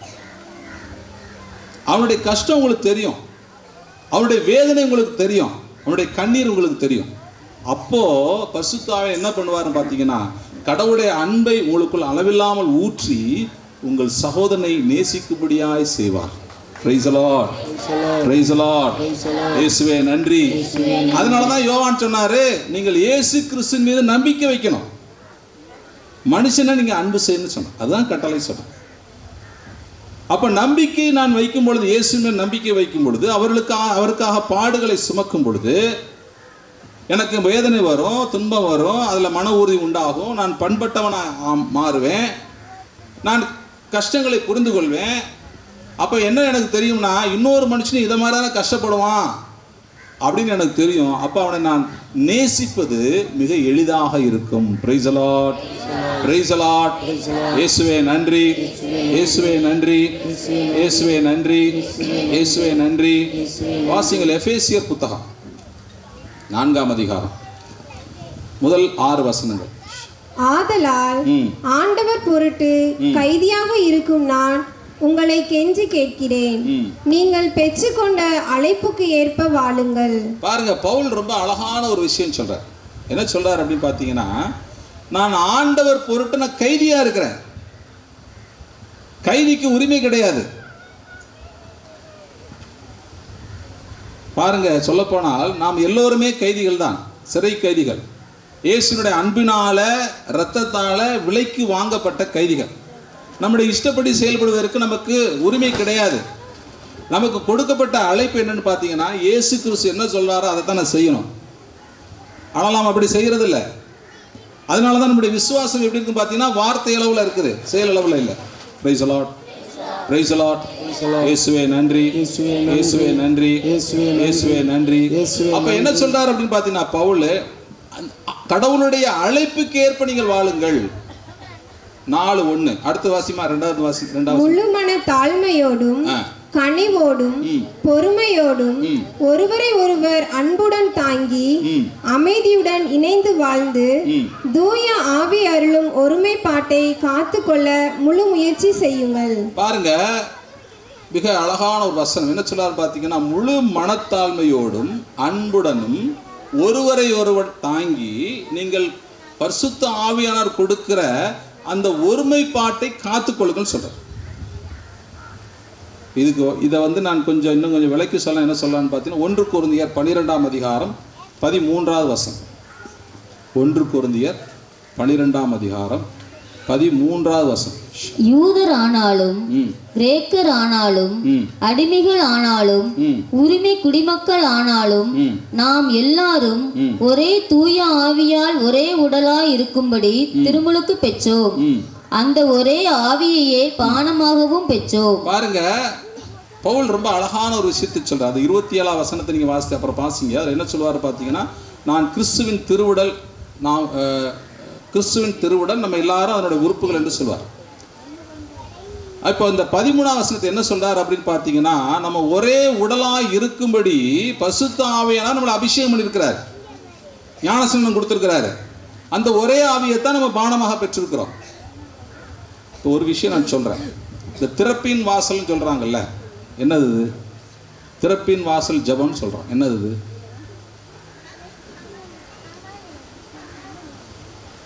ஒரே கேலியா கேட்டு என்னது திறப்பின் வாசல்? திறப்பின் வாசல் நான் எனக்கு தெரிஞ்ச வரைக்கும் சொல்றேன். திறப்பின் வாசல் என்று சொல்லப்படுவது இயேசுனுடைய காயங்கள்ல இருந்து ஜெபிக்கிறது. ஏன்னா திறப்பு இங்கே தான் உண்டாச்சு. அவருடைய வலது விழாவில் திறப்பு உண்டாச்சு. அதில் தான் வந்து அவருடைய இருதயம் தெரிஞ்சுது. சரியா? அதுதான் அந்த திறப்பின், ஏன்னா அங்கே தான் அருளும் கிருபையும் கொட்டப்படுது, அருளும் இரக்கம் வருது. சரியா? அப்போ அங்கே தான் வந்து நின்று ஜெபிக்கிறாங்க. அதாவது அவருடைய அந்த திறக்கப்பட்ட விழாவில், அன்பு வெளிப்படுத்துகிற அந்த விழாவில், உடைக்கப்பட்ட அந்த விழாவில், உடைக்கப்பட்ட பாறையில், அதில் வந்து அங்கே வெளியேறது ஜெபிக்கிறாங்க. ஆனால் கத்தோலிக்க திருச்சபை இதை விட ஒரு மேன்மையான ஒரு விஷயத்தை சொல்லிக் கொடுக்குது. என்ன விஷயம் தெரியுமா? கிறிஸ்தவர்களாகிய நம்மளை இயேசு வெளியேறது ஜெபிக்க சொல்லலை, அவருக்கு உள்ள இருந்து ஜெபிக்க சொல்றார். உள்ள கிறிஸ்துக்குள்ள, அவர் உடலுக்குள்ள, உடலாகிய திருச்சபைக்குள்ள. இப்போ நீங்க என்ன பண்ணணும்னா, அந்த திறக்கப்பட்ட விழாவின் வழியாக உள்ள போகணும். திறக்கப்பட்ட விழாவின் வழியாக உள்ள போனீங்கன்னா, நீங்க கடவுளுடைய உடலுக்குள்ள போயிட்டீங்கன்னா, திருச்சபைக்குள்ள போயிட்டீங்கன்னா, அங்க யார் இருப்பா? அங்க மரியா இருப்பாங்க உள்ள, அங்க சூசையப்பர் இருப்பாரு, அங்க எல்லா புனிதர்களும் இருப்பாங்க, அங்க எல்லா ஏஞ்சல்ஸ் இருப்பாங்க, கிறிஸ்துவுக்காக மரிச்சவங்க, வாழ்த்தவங்க, ஆபிரகாம் எல்லாரும் இருப்பாங்க. அப்ப அந்த இடத்துக்குள்ள நீங்க போயிட்டீங்கன்னா, நீங்க மரியாட்ட ஜெபம் பண்ண மாட்டீங்க, புனிதர்கள்ட்ட ஜெபம் பண்ண மாட்டீங்க, நீங்கள் மரியாவோடு இணைந்து ஜெபிப்பீர்கள். ஹல்லேலூயா, ஆமென், ஆமென். நீங்கள் புனிதரோட ஜெபம் பண்ண மாட்டீங்க, நீங்கள் புனிதரோடு இணைந்து ஜெபிப்பீங்க. இன்னும் சொல்ல போனா, நீங்கள் இயேசுவோடு இணைந்து ஜெபிப்பீர்கள். ஹல்லேலூயா, ஆமென். அதுதான் கிருபை, அதுதான் அருள்நிலை. அது எதில் கிடைக்குன்னா விசுவாசத்தில் தான் கிடைக்கும்.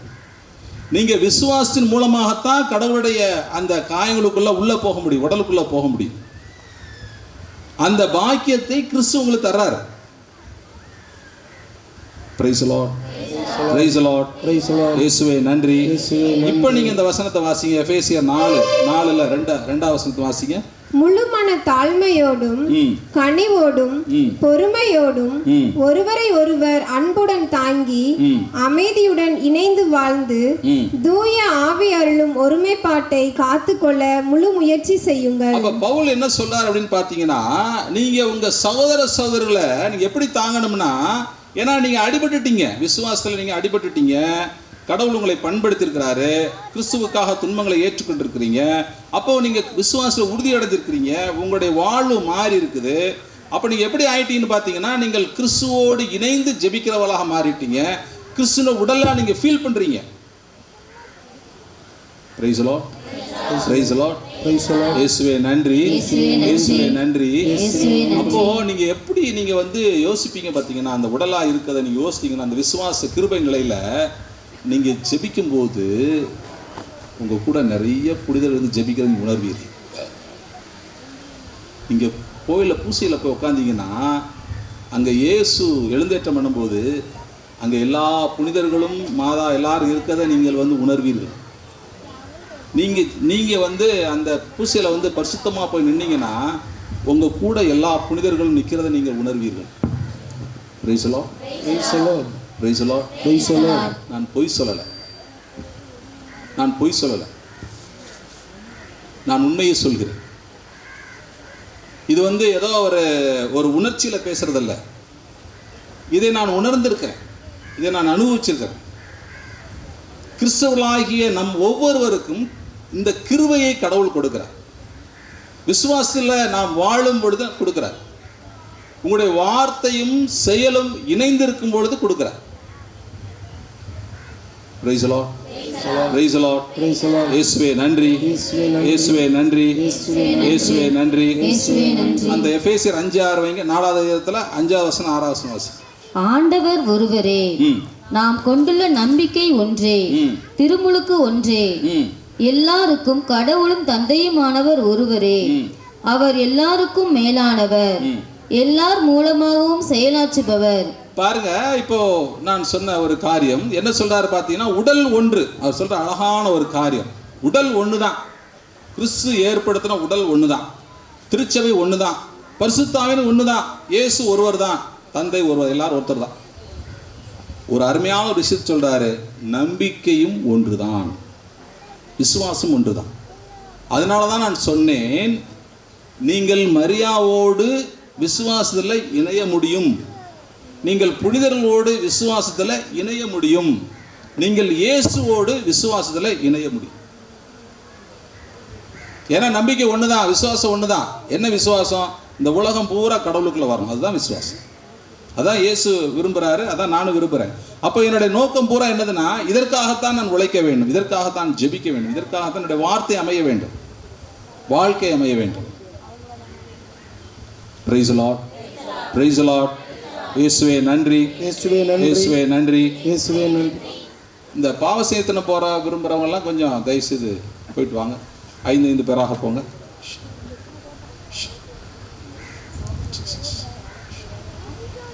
இன்னொரு வசனத்தை நாம் வாசிப்போம். எபிரேயர் 12:1.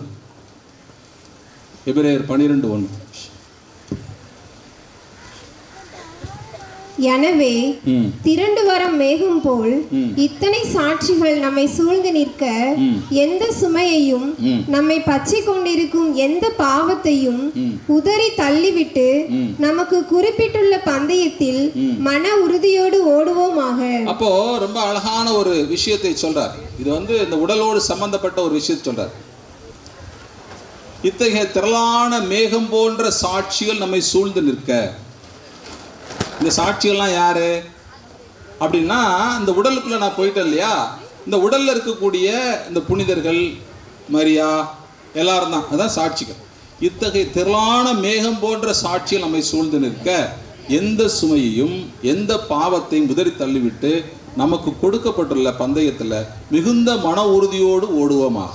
விசுவாச ஓட்டம். எனக்கு கஷ்டம் இருக்கும், வேதனை இருக்கும், துன்பம் இருக்கும், எல்லாமே இருக்கும். என்னுடைய வாழ்க்கை பயணத்தில் நல்லவனாய் வாழும் பொழுது இந்த காலகட்டத்தில் ரொம்ப மோசமாக இருக்கிறது. நன்மை செய்வதற்கு பயப்படுகிற காலமாக இருக்கிறது.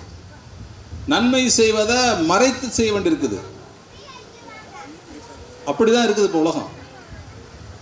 நன்மை செய்கிற யாரும் பாராட்டுறதில்லை. தப்பு செய்கிறவங்க இன்னொரு தப்பை செஞ்சு அந்த பிரச்சனை வெளியே வந்துடுறாங்க. ஆனால் நன்மை செய்கிறவங்க மாட்டிக்கிறாங்க. இந்த உலகம் அப்படிதான் போய்கொண்டு இருக்கிறது. அப்போ கிறிஸ்துவருடைய பிள்ளைங்க இந்த விசுவாசத்தில் நம்ம ஸ்ட்ராங்காக இல்லைன்னு சொன்னோம்னா நம்மளும் மாட்டிக்கிறோம். என்னுடைய சொல்லும் செயலும் இணைந்து செயல்படலைன்னு சொன்னோம்னா, நான் எப்போதும் கிறிஸ்துவோடு இணைந்திருக்காவிட்டால், நான் கிறிஸ்துவின் மேலே என்னுடைய முழு நம்பிக்கையை வைக்காவிட்டால், நான் அறகுறையாக இருந்தேன்னா நான் கண்டிப்பாக விழுந்து போவேன். நான் கண்டிப்பாக கீழே என்ன விழுத்தாட்டிடுவாங்க. Praise the Lord. Praise the Lord. இயேசுவே நன்றி, இயேசுவே நன்றி. எனக்கு நான் ஒரு அரசு அலுவலகத்தில் நான் பணிபுரிந்து கொண்டிருக்கிறேன். ஒரு முறை பார்த்தீங்கன்னா என்னை ஒரு டிரான்ஸ்ஃபர் போட்டாங்க, ஒரு இடத்துக்கு போட்டாங்க. அதை நான் கேட்காமலே ஒரு இடத்துக்கு போட்டாங்க. போடும்போது பார்த்தீங்கன்னா ஒரு ஆய்வு கூட்டத்தில் அந்த இடத்துல கொஞ்சம் அது ஒரு பெரிய வேலைப்பளு அதிகமான ஒரு இடம். அப்போ அந்த சில குறைபாடு செய்ய முடியல, ஏன்னா அந்த அளவு நிறைய ஒரு வேலைகள் இருந்தது. அதனால் அந்த ஆய்வு கூட்டத்தில் என்னுடைய ஏரியாவில் கொஞ்சம் அதிகமான பெண்டன்சி அதிகமாகிடுச்சு. மீதம் வேலை செய்யப்பட வேண்டிய வேலைகள் அதிகமாகிடுச்சு. அப்போ அந்த ஆய்வு நடத்தின மேலதிகாரி சொல்கிறாரு, நீங்கள் இடத்த வேணும்னு வாங்கிட்டு வர்றீங்க, ஆனால் வந்து வேலை செய்ய மாட்டேங்கிறீங்க அப்படின்னு சொல்கிறார். அவர் சொன்னோட அர்த்தம் என்னதுன்னா, லஞ்சம் கொடுத்து அந்த இடத்துக்கு வந்திருக்கிறீங்க, வந்துட்டு ஏன்னா அந்த இடம் நல்ல வசதியான இடம் வந்திருக்கிறீங்க, ஆனால் வந்து நீங்கள் அந்த வேலை செய்கிறதில்ல அப்படின்னு சொல்லி எல்லாரும் முன்னாலேயும் கிட்டத்தட்ட ஒரு 60-70 பேர் இருக்கிற இடத்துக்கு முன்னால் அவர் பேசினார். எனக்கு ரொம்ப அசிங்கமாக போச்சு, ரொம்ப வேதனையாக போச்சு. ஏன்னா நம்ம அப்படி நடக்கிறதில்ல, நம்ம நேர்மையாக இருக்கிறோம், நம்ம வந்து கடவுளுடைய வார்த்தையின்படி நடக்கிறோம், தவறான எந்த காரியத்தையும் துணை போகிறதில்ல, நான் முடிஞ்ச முயற்சி நம்ம செய்கிறோம். அப்படி இருந்தும் வந்து அப்படி ஒரு எல்லாரும் முன்னாலே சொன்னது எனக்கு ரொம்ப வேதனையாக போச்சு. எனக்கு அவரை மன்னிக்கவே முடியல. ஒரு 3 நாட்களாக பயங்கர அவர் மேலே கோவம் மனசில் போட்டு பொறுமிக்கிட்டே இருக்கிறேன். ஆண்டவர்கிட்ட பொறுமிக்கிட்டே இருக்கிறேன். ஆண்டவரே, என்னை அங்கேருந்து இங்கே கொண்டு வந்தீங்க, இங்கே எப்படி ஒரு இழிவான பேச்சை கேட்க வேண்டியிருக்குதா ஆண்டவரே, எல்லாரும் முன்னாலே கேட்க வேண்டியிருக்குதா ஆண்டவரேன்னு சொல்லி எனக்கு பயங்கர வேதனை, கஷ்டம். ஒரு 3 நாட்கள் போட்டு பொறுமிக்கிட்டே இருந்தேன். அப்புறம் ஆண்டவர் என்கிட்ட பேசினார். ஏற்கனவே ஒரு வசனத்தின் மூலமாக தான் என்கிட்ட பேசினார். அதே வசனத்தை தான் திரும்ப அவர் ஞாபகப்படுத்தினார். வாசிங்க, அந்த வசனம் உங்களுக்கு வந்து பிரயோஜனமாக இருக்கும் நான் நம்புகிறேன். வாசிங்கள், மத்தேயு 5ஆம் அதிகாரம் 22, 23, 24.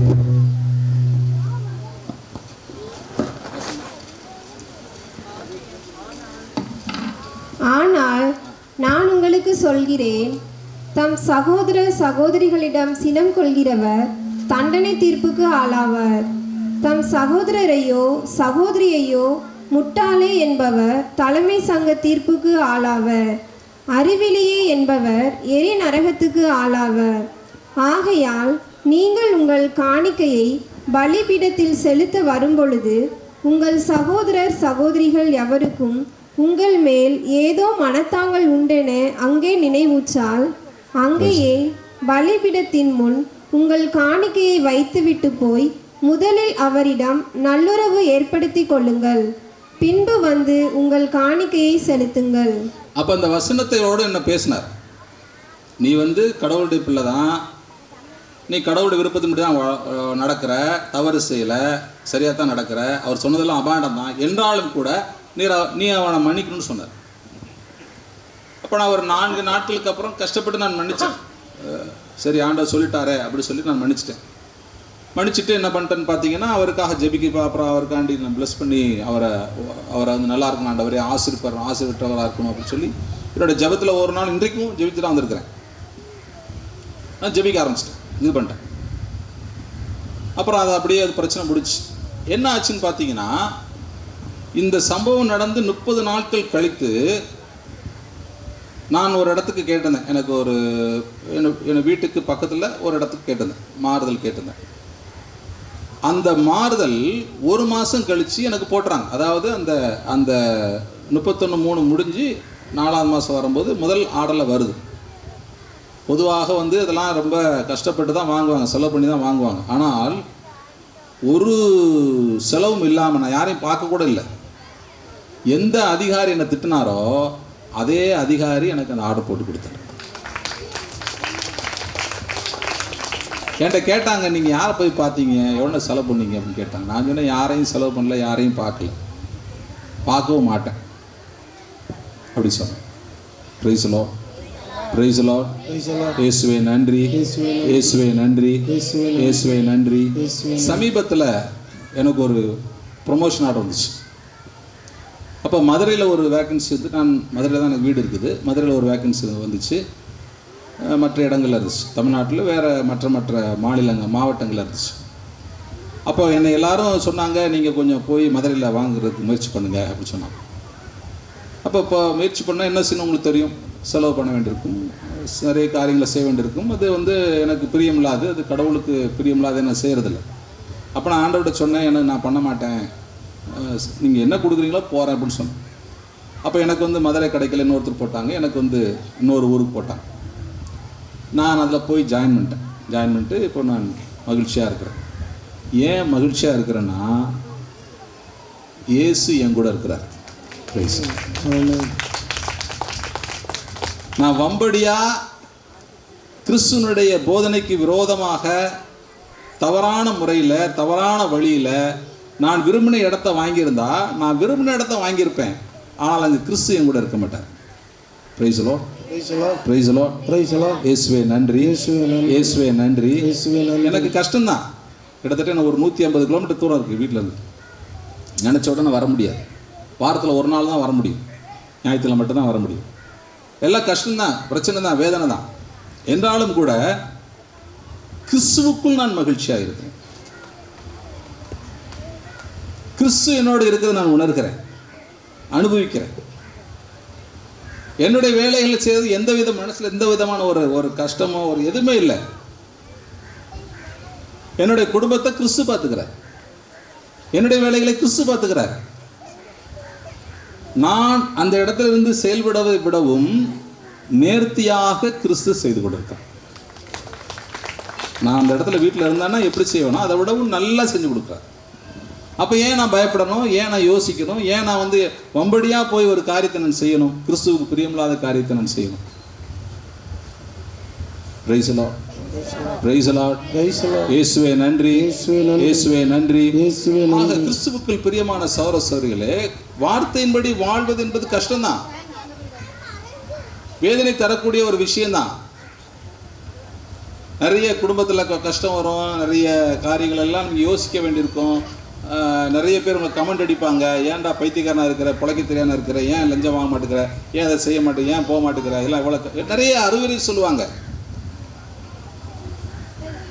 எப்படி மனிதன் மேல் நம்பிக்கை வைப்பது சபிக்கப்பட்டதோ அதே மாதிரி மனிதனிடமிருந்து வருகிற அறிவுரையும் சபிக்கப்பட்டது. Price the Lord.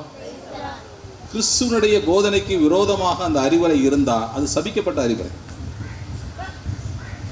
Praise the Lord, praise the Lord, இயேசுவே நன்றி, இயேசுவே நன்றி, இயேசுவே நன்றி. கடைசியாக ஒரு வசனத்தை சொல்லி நாம் இந்த செய்தி நிறைவு செய்வோம். வாசியுங்கள் 2 கொரிந்தியர் 5ஆம் அதிகாரம் 14வது வசனம் 15வது வசனம். 2 கொரிந்தியர் 5ஆம் அதிகாரம் 14வது வசனம் 15வது வசனம். கிறிஸ்துவின் பேரன்பே எங்களை ஆட்கொள்கிறது, ஏனெனில் ஒருவர் அனைவருக்காகவும் இறந்தார், அனைவரும் அவரோடு இறந்தனர், இது நமக்கு தெரியும். வாழ்வோர் இனி தங்களுக்கென்று வாழாமல் தங்களுக்காக இறந்து உயிர் பெற்றெழுந்தவருக்காக வாழ வேண்டும் என்பதற்காகவே அவர் அனைவருக்காகவும் இறந்தார். பாருங்க, ரொம்ப அழகான வசனம் இந்த வசனம், ரொம்ப பிடிச்சமான வசனம் இந்த வசனம். 5:14 என்ன சொல்றாரு பார்த்தீங்கன்னா, கிறிஸ்துவின் பேரன்பே என்னை ஆட்கொள்கிறது.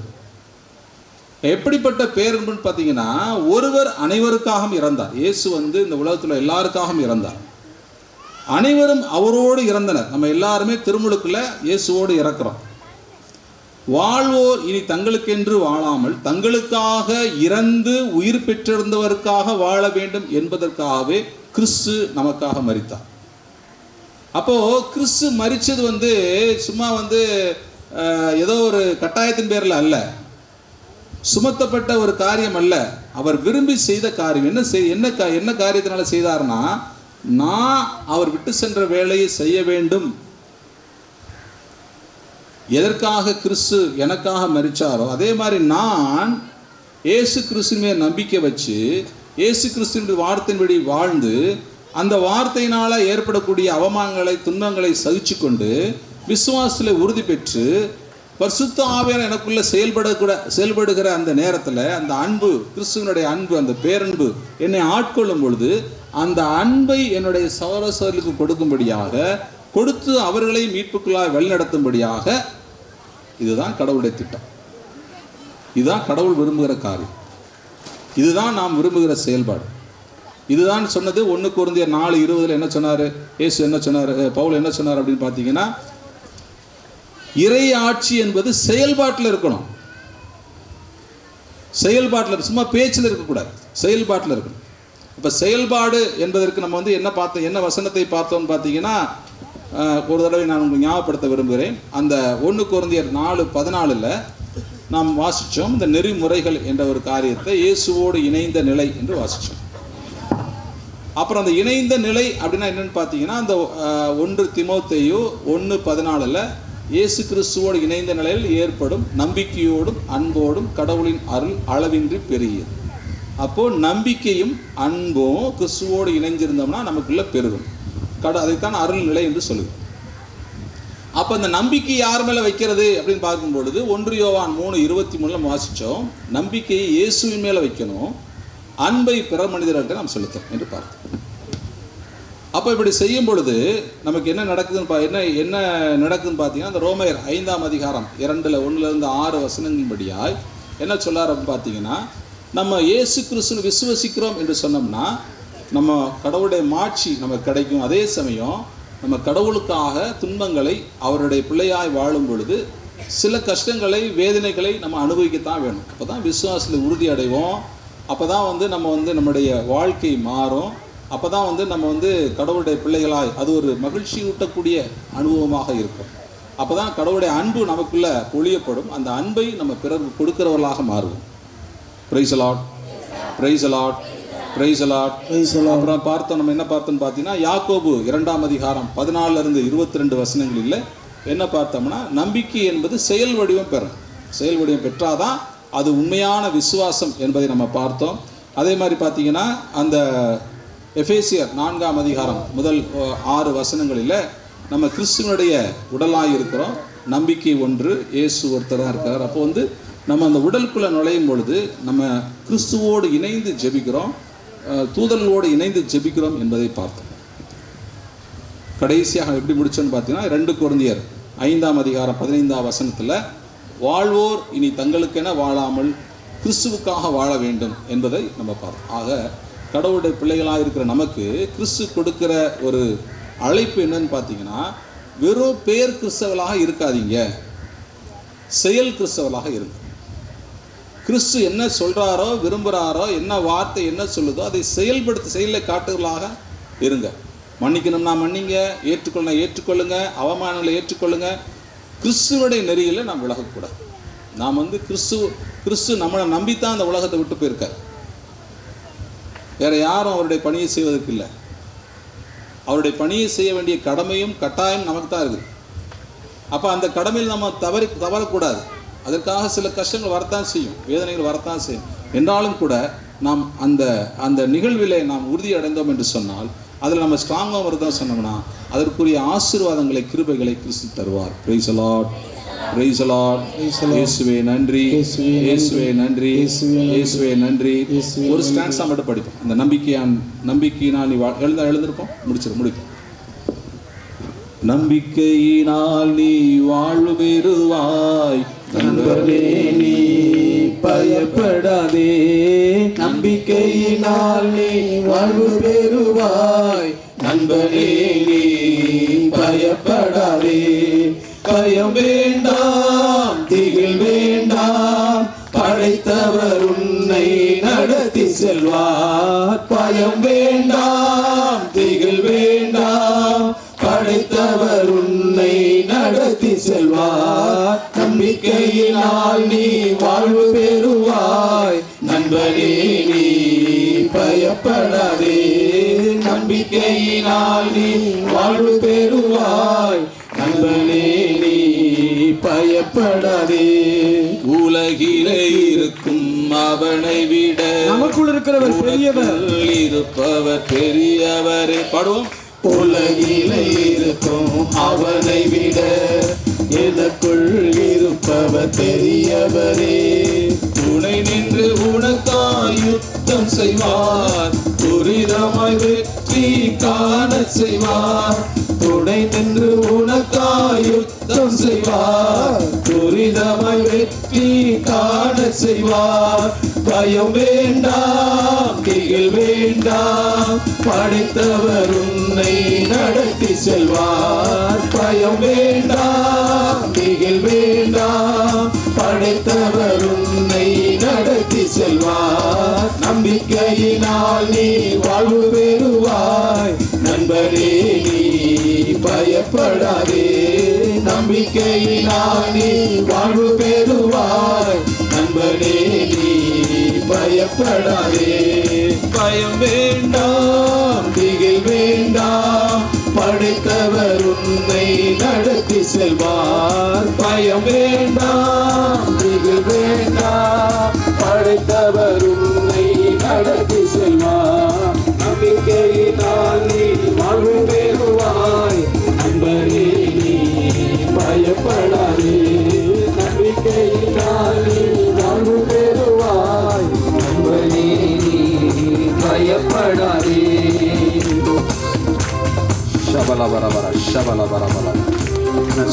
ஸ்தோத்திரம் ஆண்டவரே, ஸ்தோத்திரிக்கிறோம் ஆண்டவரே. இயேசுவே ஸ்தோத்திரம் உம்முடைய பேர் இரக்கத்தினாலே இந்த இடத்துல நிரம்பியிருப்பதற்காக நன்றி செலுத்துகிறோம். நன்றி சார். உம்முடைய விசேஷித்த அபிஷேக பிள்ளைகள் விழ வேண்டுமா நான் செலுத்துகிறேன். நன்றி நன்றி. ஒவ்வொருவரையும் உடைய பரிசுத்த ஆவியானுடைய ஆளுகைக்குள்ளாக நான் கொண்டு வருகிறேன். ஆமென் ஆண்டவரே. நம்முடைய விசுவாசத்திலே பிள்ளைகள் சோதரம் ஆண்டவரை உறுதிப்பட உதவி செய்க. சோதரம் ஆண்டவரை உமக்காய் ஓடுகிற பிள்ளைகளாய் மாற்றுங்க. ஆமென் ஆமென். உமக்காய் வாழ்கிற பிள்ளைகளாய் மாற்றுங்க. உம்மை சுமந்து செல்கிற பெட்டகங்களாய் மாற்றுங்க. உடன்படிக்கை பேழைகளாய் மாற்றுங்க. சோதரம் ஆண்டவர் இயேசுவோடு கூட நடக்கிற பிள்ளைகளாக, வாழ்கிற பிள்ளைகளாக, ஓடுகிற பிள்ளைகளாக, சுமந்து செல்கிற பிள்ளைகளாக மாற்ற வேண்டுமா செபிக்கிறோம். உம்முடைய கரத்தில் ஒப்பு கொடுக்கிறேன் ஐயா. பயமாய் பொறுப்படுத்தி வழி நடத்தும். ஆவியானுடைய அபிஷேக பிள்ளைகள் அளவில்லாமல் ஊற்றப்படுத்து சார், அளவில்லாமல் ஊற்றப்படுத்து சார். பிள்ளைகள் வலு பெறுவார்களாக, பெறுவார்களாக, அபிஷேகிக்கப்படுவார்களாக, குறைவெல்லாம் நீங்கி நிறைவு பெறுவார்களாக. இயேசுவின் நாமத்தில் பிதாவே, ஆமென். ஆமென். பிரைஸ்